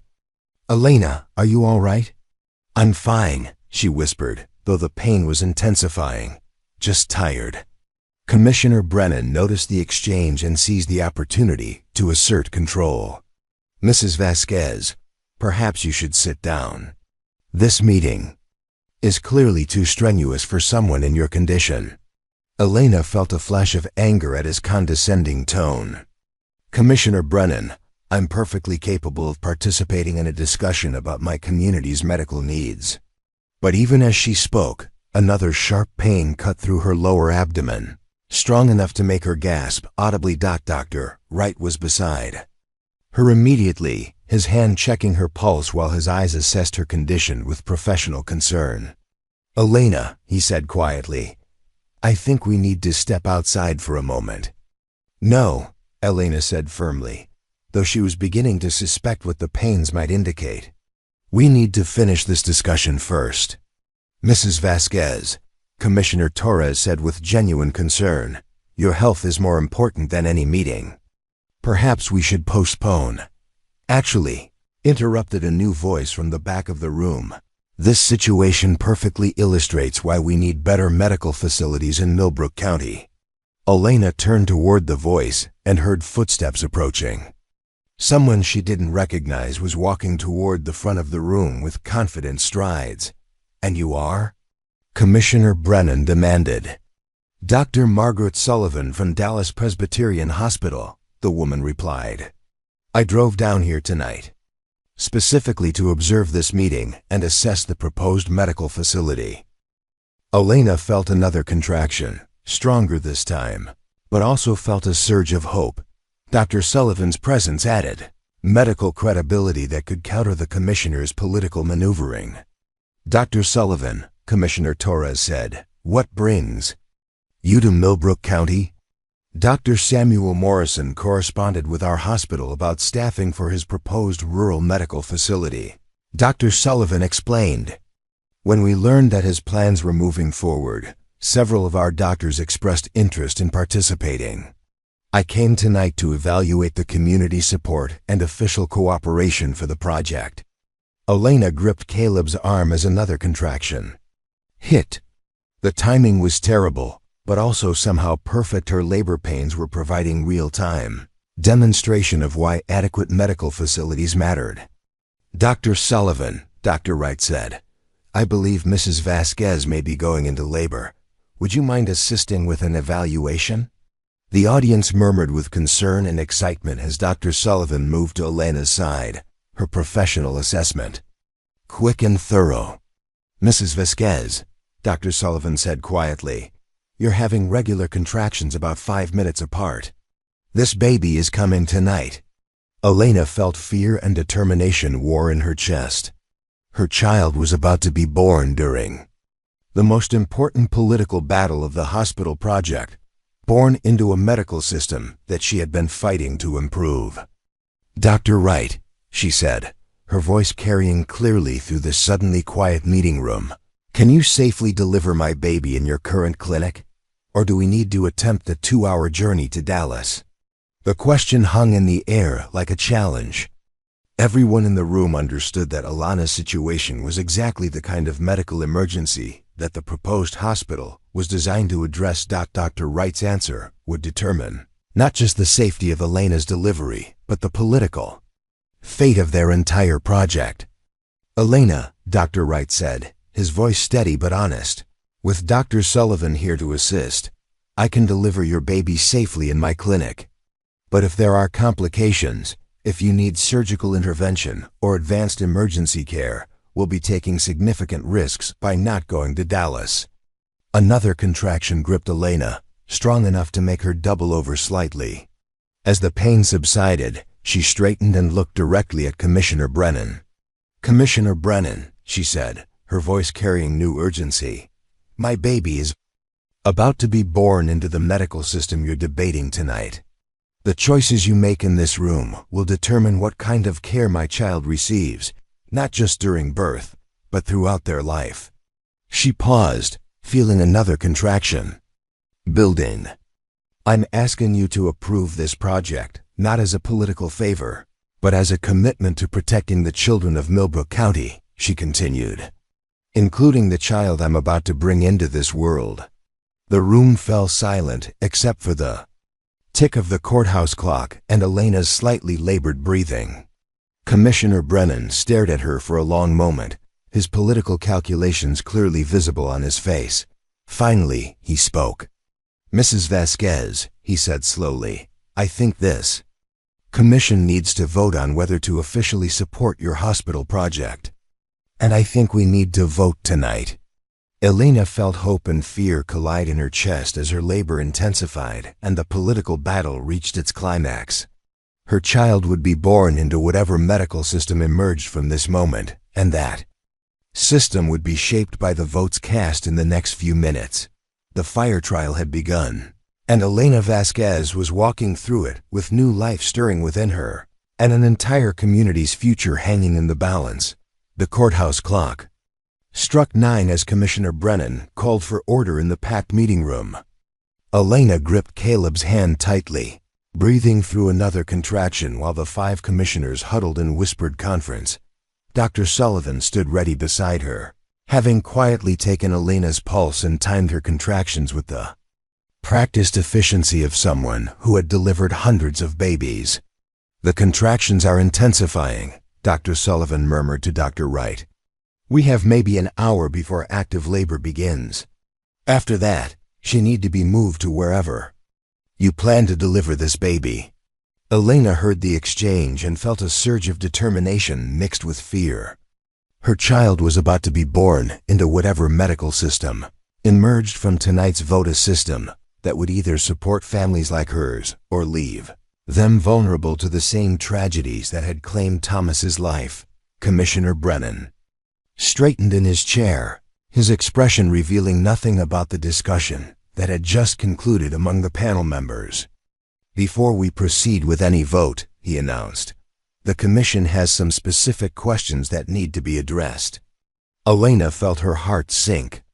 More delay meant more time for opposition to organize, and her labor wasn't going to wait for political convenience.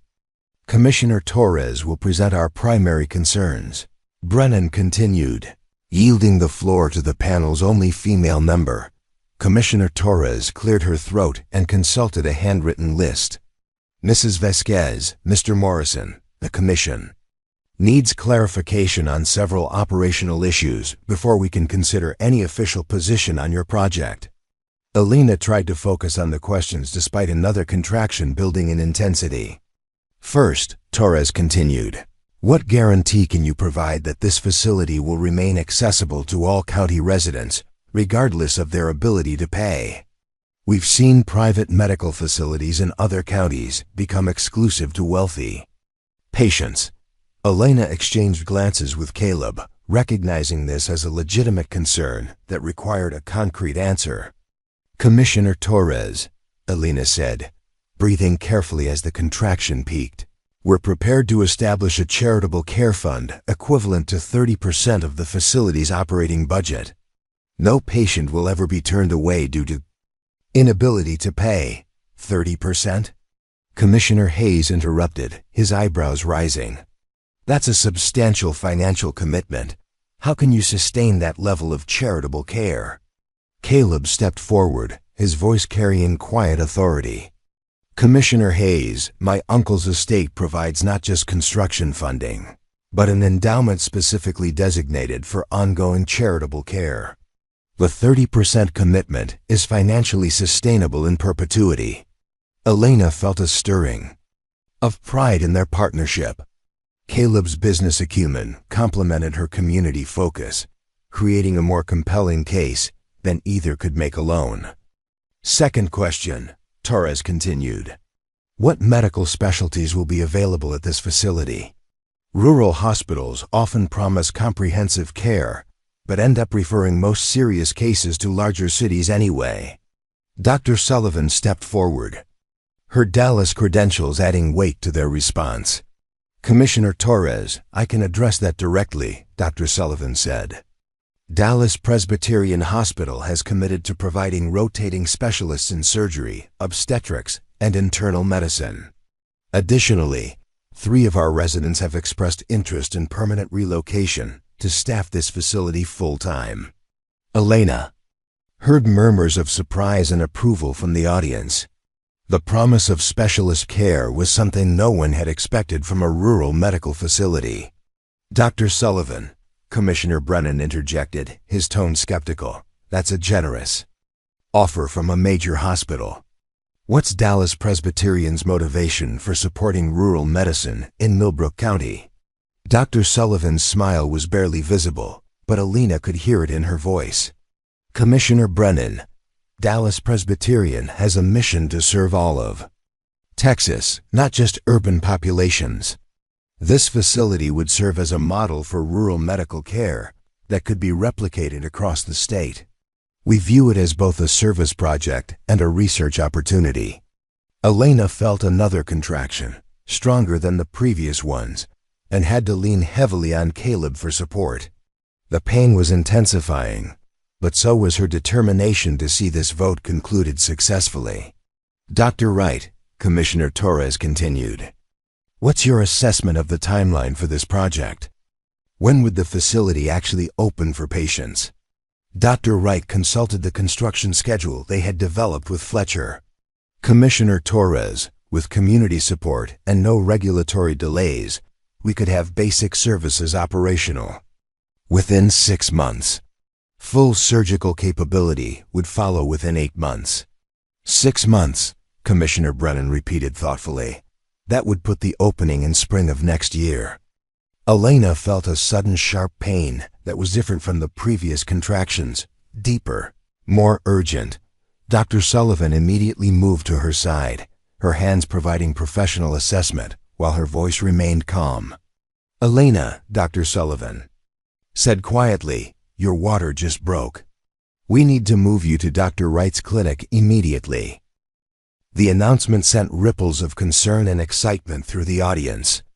Elena's labor was advancing faster than expected, creating immediate urgency around the medical care discussion that had been theoretical just minutes before. Commissioners, Elena said, her voice strained but determined, I need to ask for your vote now. My baby is coming, and the quality of medical care available tonight will depend on the decisions you make in this room. Commissioner Brennan looked around the packed meeting room, clearly calculating the political implications of denying a vote to a woman in active labor. "Mrs. Vasquez," he said finally, "the Commission recognizes the urgency of your situation. We'll proceed with an immediate vote on whether to officially support your hospital project." Elena felt relief mixed with apprehension.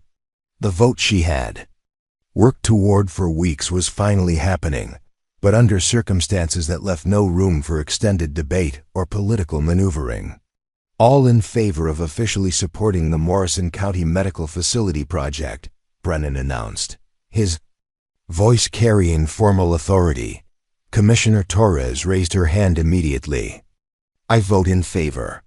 This community needs better medical care, and this project addresses that need comprehensively." Commissioner Hayes was next. "I also vote in favor. The financial sustainability and specialist support make this a viable long-term solution."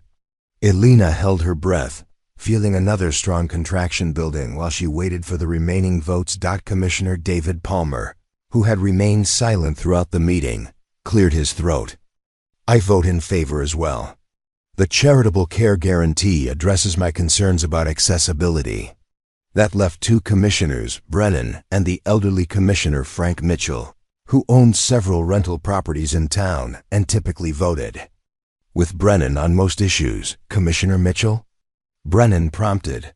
The old man leaned forward, his weathered hands gripping the table. "I've lived in this county for 73 years, he said slowly. "I've watched good people die from things that proper medical care could have prevented. I vote in favor of this hospital project." Elena felt tears of relief and pain mixing as another contraction peaked. 4 votes in favor meant the project had official county support, regardless of how Brennan voted. But his vote would determine whether they had unanimous backing or ongoing political opposition. The room fell silent as everyone waited for Brennan's decision. Elena could hear her own labored breathing and the tick of the courthouse clock marking seconds that felt like hours.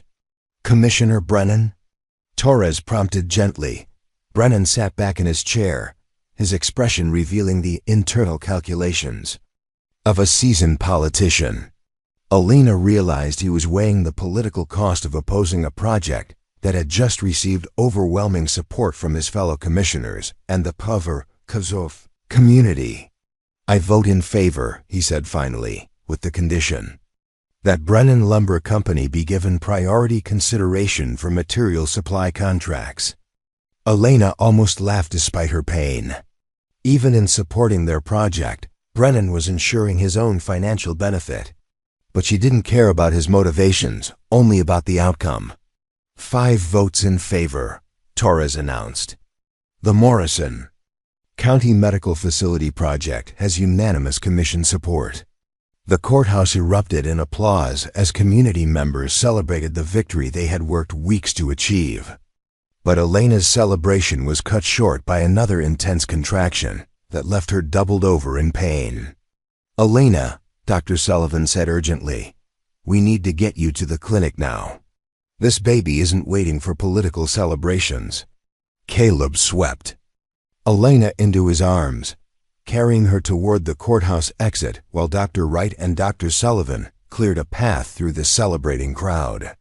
The irony wasn't lost on Elena that she was being rushed to the very medical facility they had just won approval to replace. The ride to Dr. Wright's clinic took 15 minutes that felt like hours. Elena's contractions were coming every 2 minutes now, intense enough that she had to grip Caleb's hand with crushing force to get through each one. "Almost there," Caleb murmured, his voice tight with concern. "Just hold on." "I'm not going anywhere," Elena gasped between contractions. "This baby has been waiting to be born into a community with proper medical care. Tonight feels exactly right." Dr. Wright's clinic was a flurry of activity as he and Dr. Sullivan prepared for an emergency delivery. The single examination room that Elena had criticized as inadequate was transformed into a makeshift delivery room, with both doctors working to provide the best possible care within the facility's limitations. "Elena," Dr. Sullivan said, checking her progress, You're fully dilated. This baby is ready to be born." Elena felt a mixture of fear and anticipation as her body prepared for the final stage of labor. Her child would be born in the old clinic, but would grow up with access to the modern medical facility they had just won approval to build. "I can see the head," Dr. Wright announced. "Elena, with the next contraction, I need you to push as hard as you can." Elena bore down with all her strength, feeling her body work to bring new life into the world. Through the pain and effort, she thought about the vote they had just won, the community support they had built, and the medical facility that would serve families like hers for generations to come. "One more push," Dr. Sullivan encouraged. "Your baby is almost here." Elena summoned every bit of strength she had left, pushing through pain that felt like it might tear her apart. And then, suddenly, the pain gave way to overwhelming relief as her baby emerged into the world. "It's a girl," Dr. Wright announced, his voice filled with joy and professional satisfaction. "A beautiful, healthy baby girl." Elena heard her daughter's first cry, strong, indignant, and full of life, and felt tears streaming down her face. Through the window of the cramped clinic, she could see the lights of the courthouse where they had just won approval for the hospital that would serve this baby throughout her childhood. "Elena," Caleb said softly, his voice thick with emotion, "she's perfect." Dr. Sullivan placed the baby on Elena's chest, and Elena felt her daughter's warm weight settling against her heart. This child had been born during the most important night of the hospital project, carried through labor during the political battle that would shape her future. "What will you name her?" Dr. Wright asked as he completed the post-delivery procedures. Elena looked down at her daughter's tiny face, thinking about the journey that had brought them to this moment, the auction that had seemed like an ending, the partnership that had become something more, the community fight that had just been won. "Hope," Elena said without hesitation. "Her name is Hope Morrison Vasquez." Outside the clinic, dawn was breaking over Millbrook County, painting the sky in shades of gold and pink that promised a new day. The vote had been won, the baby had been born safely, and the future that had seemed impossible just months ago was now within reach. But as Elena held her daughter close and felt the exhaustion of labor settling over her, she realized that winning the vote was just the beginning.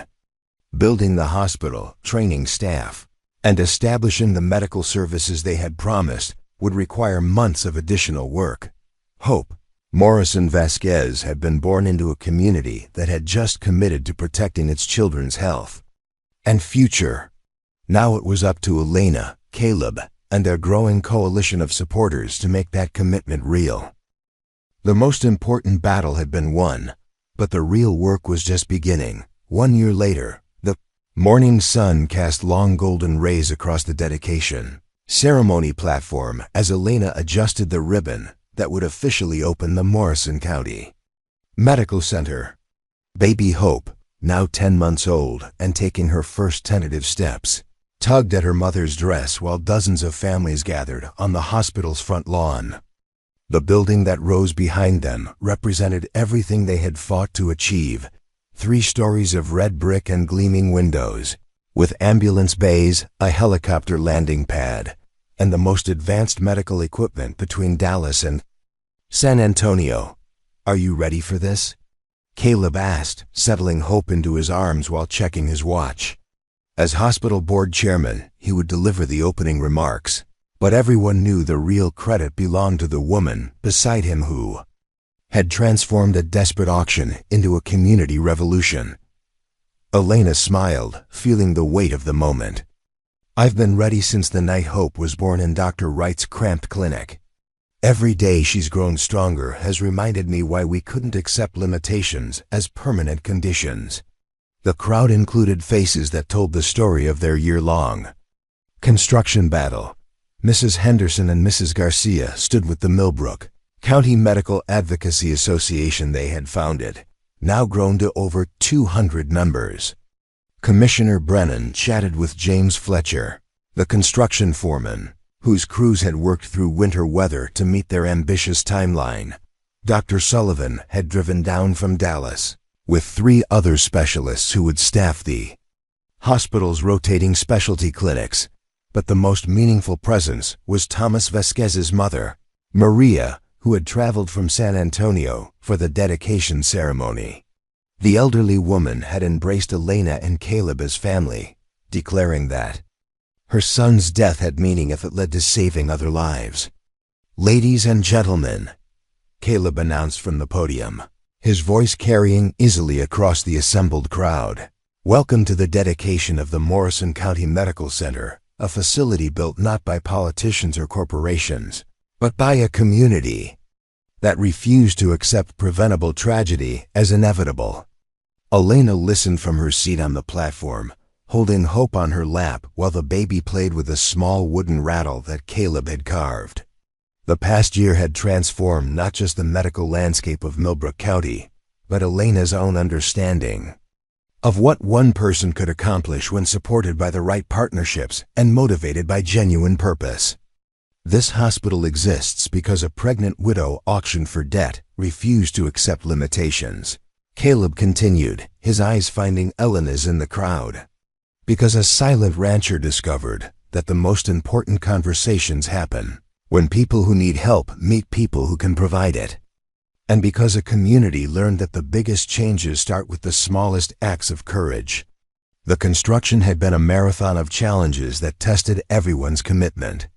Winter storms had delayed foundation work for 6 weeks. Supply shortages had forced them to redesign entire sections of the building. And a fire at Commissioner Brennan's lumber mill had nearly derailed the project until competing suppliers rallied to provide materials at cost. But each obstacle had also revealed new sources of community strength. When specialized medical equipment was delayed, local metalworkers fabricated temporary solutions. When skilled labor was scarce, ranchers and farmers volunteered their time and expertise. When funding ran low for landscaping, the Women's Auxiliary organized fundraising events that brought in enough money to plant gardens around the entire facility. "Dr. Wright," Caleb said, "would you please share what this facility means for medical care in our region?" Dr. Wright approached the podium with the confident bearing of a man whose professional dreams had become reality. The past year had transformed him from an overworked country doctor into the chief medical officer of a state-of-the-art facility. "Friends and neighbors," Dr. Wright began, "1 year ago, I was treating broken bones without x-rays, delivering babies by lamplight, and watching good people suffer because I didn't have adequate resources to help them. Today, this hospital offers emergency surgery, advanced diagnostic capabilities, specialist consultations, and 24-hour emergency care." Elena felt tears prick her eyes as Dr. Wright continued, describing the medical capabilities that would have saved Thomas's life and prevented countless other tragedies. "But more than the equipment and facilities," Dr. Wright said, "this hospital represents a community's commitment to protecting its most vulnerable members. Every patient who walks through these doors will receive care based on their medical needs, not their ability to pay. Every family facing medical crisis will know that help is available within minutes, not hours." The audience erupted in applause, and Elena saw tears on many faces, people remembering loved ones lost to medical emergencies that could now be treated locally. "Mrs. Elena Vasquez Morrison," Dr. Wright announced, "would you please come forward to officially open the Morrison County Medical Center?" Elena rose carefully, still adjusting to her married name after the small ceremony she and Caleb had held 3 months earlier. Their wedding had been attended by the same community members who now surrounded the hospital, celebrating not just a marriage, but the completion of a shared vision. As Elena approached the ribbon stretched across the hospital's main entrance, she thought about the journey that had brought them to this moment. The auction that had seemed like the end of her world had actually been the beginning of something larger than she could have imagined. "This hospital," Elena said, her voice carrying across the crowd, represents what becomes possible when people refuse to accept that things must remain as they've always been. When I was auctioned for debt 11 months ago, I thought my life was over. Instead, it was just beginning. She paused, looking out at faces that had become family people who had supported the project through political opposition, construction delays, and funding challenges. But this hospital isn't really about buildings or equipment, Elena continued. It's about the conviction that every life has value, that every family deserves access to medical care, and that communities can solve their own problems when they work together with courage and persistence. Elena lifted the golden scissors provided for the ceremony, but before cutting the ribbon, she turned to address one specific section of the crowd. I want to recognize the families who lost loved ones to medical emergencies that proper facilities could have prevented, she said, her voice thick with emotion. Thomas Vasquez, Marcus Thompson, James Rodriguez, Kevin Chun, and so many others whose deaths inspired this hospital. Their memory lives on in every life this facility saves. As Elena cut the ribbon, the crowd surged forward to tour the facility they had helped build. The main lobby featured a memorial wall honoring those whose deaths had motivated the hospital's construction, with Thomas's name prominently displayed alongside Samuel Morrison's and the others who had died from preventable medical emergencies. The tour revealed rooms that exceeded everyone's expectations. The emergency department included 4 trauma bays with advanced life support equipment. The surgical suites featured the latest technology for everything from appendectomies to complex orthopedic procedures. The maternity ward included private delivery rooms, a nursery for premature infants, and family areas designed for comfort during extended stays. Elena, Dr. Sullivan said as they examined the obstetrics wing, "Do you realize what you've accomplished? Here, this facility provides medical care comparable to major urban hospitals, but with the personal attention and community focus that only rural medicine can offer." Elena bounced hope gently, watching her daughter's fascination with the bright, clean spaces where she would receive medical care throughout her childhood. "We've accomplished it," Elena corrected. "Every person here contributed something essential to making this possible." As the afternoon wore on, the dedication ceremony evolved into a community celebration. Families explored the hospital, asking questions about services and meeting the medical staff who would care for them. Children ran through hallways that echoed with laughter instead of the desperate sounds of medical emergencies. Commissioner Brennan, who had profited handsomely from supplying construction materials, nonetheless approached Elena with what appeared to be genuine respect. "Mrs. Morrison," he said, "I'll admit I had doubts about this project when it started. But watching families tour this facility today, seeing what it means to people who never had access to proper medical care, I'm glad I was wrong." Elena studied his face, seeing something that might have been actual humility beneath his politician's demeanor. "Commissioner Brennan," she replied, "opposition forces us to build stronger foundations. Your challenges made this a better project." As evening approached, the crowd began to disperse, but Elena found herself reluctant to leave the hospital grounds. She walked to the memorial garden that volunteers had planted behind the main building, where bench plaques honored the medical professionals who had contributed to the project. Caleb joined her there, hope having fallen asleep in his arms after an exciting day of exploration. "Do you think we've actually done it?" Elena asked, looking back at the hospital building illuminated against the darkening sky. "Do you think we've really changed permanently?"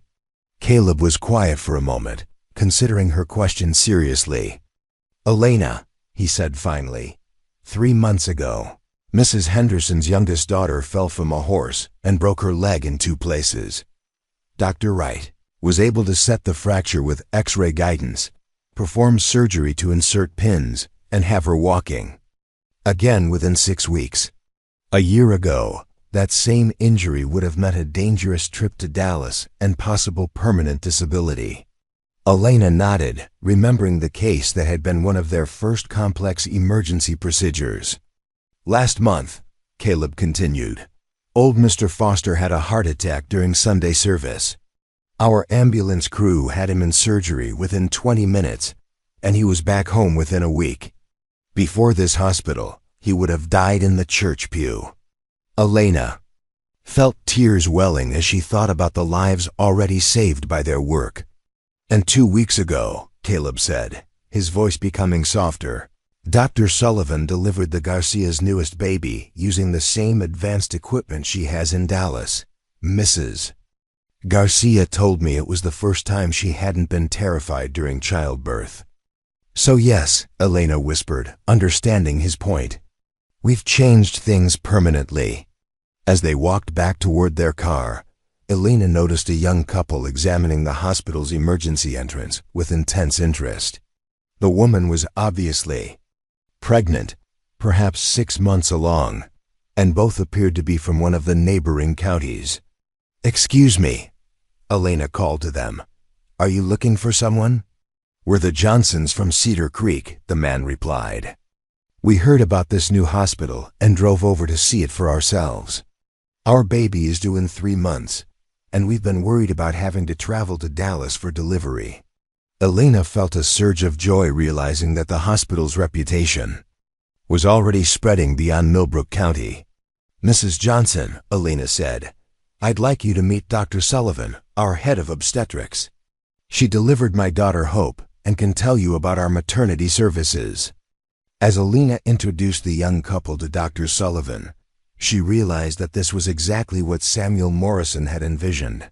Medical facility that would serve multiple counties and provide comprehensive care for rural families who had been medically underserved for generations.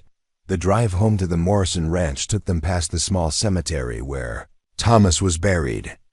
Elena asked Caleb to stop so she could visit his grave with Hope, something she did regularly to maintain connection with the man whose death had inspired everything that followed. Thomas, Elena said softly, kneeling beside the headstone while Hope played with wildflowers growing nearby. The hospital is open. Dr. Wright says it will serve over 15,000 people across 4 counties. Your death won't be meaningless if it prevents other families from experiencing our tragedy. As they prepared to leave, Elena noticed a new headstone nearby Samuel Morrison's grave, where Caleb had finally laid his uncle to rest after bringing his remains from Montana. The inscription read, Dr. Samuel Morrison, 1823 to 1887. His vision lives on in the lives saved by those who continued his work. Uncle Samuel would be proud, Caleb said, his arm around Elena's shoulders as they stood between the graves of the 2 men whose deaths had motivated their life's work.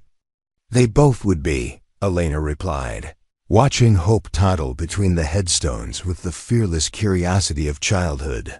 The drive back to the ranch house took them past construction sites where other communities were beginning their own hospital projects inspired by Millbrook County's success. The model they had developed, private funding, community organizing, political collaboration, and specialist partnerships, was being replicated across rural Texas. Elena, Caleb said as they put Hope to bed in the nursery they had built in their expanded ranch house, do you ever think about what your life would have been like if I hadn't bid on your debt at that auction? Elena considered the question seriously, watching her daughter sleep in the security of their home. I think, she said finally, that I would have survived somehow. I'm stronger than I knew when Thomas died. But I also think that survival and living are different things. You didn't just rescue me from that auction, Caleb. You helped me discover that my limitations could become my greatest strengths. And you, Caleb replied, taught me that the best way to honor the dead is to protect the living. Uncle Samuel's money built the hospital, but your courage made it possible. As Elena and Caleb settled into bed that night, they could see the lights of the hospital glowing in the distance, a beacon of hope and healing that would serve their community for generations. The silent rancher and the blind widow who had found each other through tragedy had built something that would outlast their own lives, ensuring that other families would never face the isolation and despair they had once known. Hope Morrison. Vasquez had been born into a world where medical emergencies no longer meant death sentences, where communities could solve their own problems, and where the most unlikely partnerships could achieve the most important victories. The hospital that changed everything stood ready to serve, its lights burning through the Texas night like a promise that would never be broken. Elena and Caleb had kept their commitment to walk through life together, and in their walking, they had transformed not just their own lives, but the lives of thousands of people who would benefit from their courage, determination, and unwavering belief that limitations exist only until someone refuses to accept them. The story that began with an auction had become a legacy that would save lives for generations to come. Up next, you've got two more standout stories right on your screen. If this one hit the mark, you won't want to pass these up. Just click and check them out. And don't forget to like, subscribe, and turn on the notification bell so you don't miss any upload from us.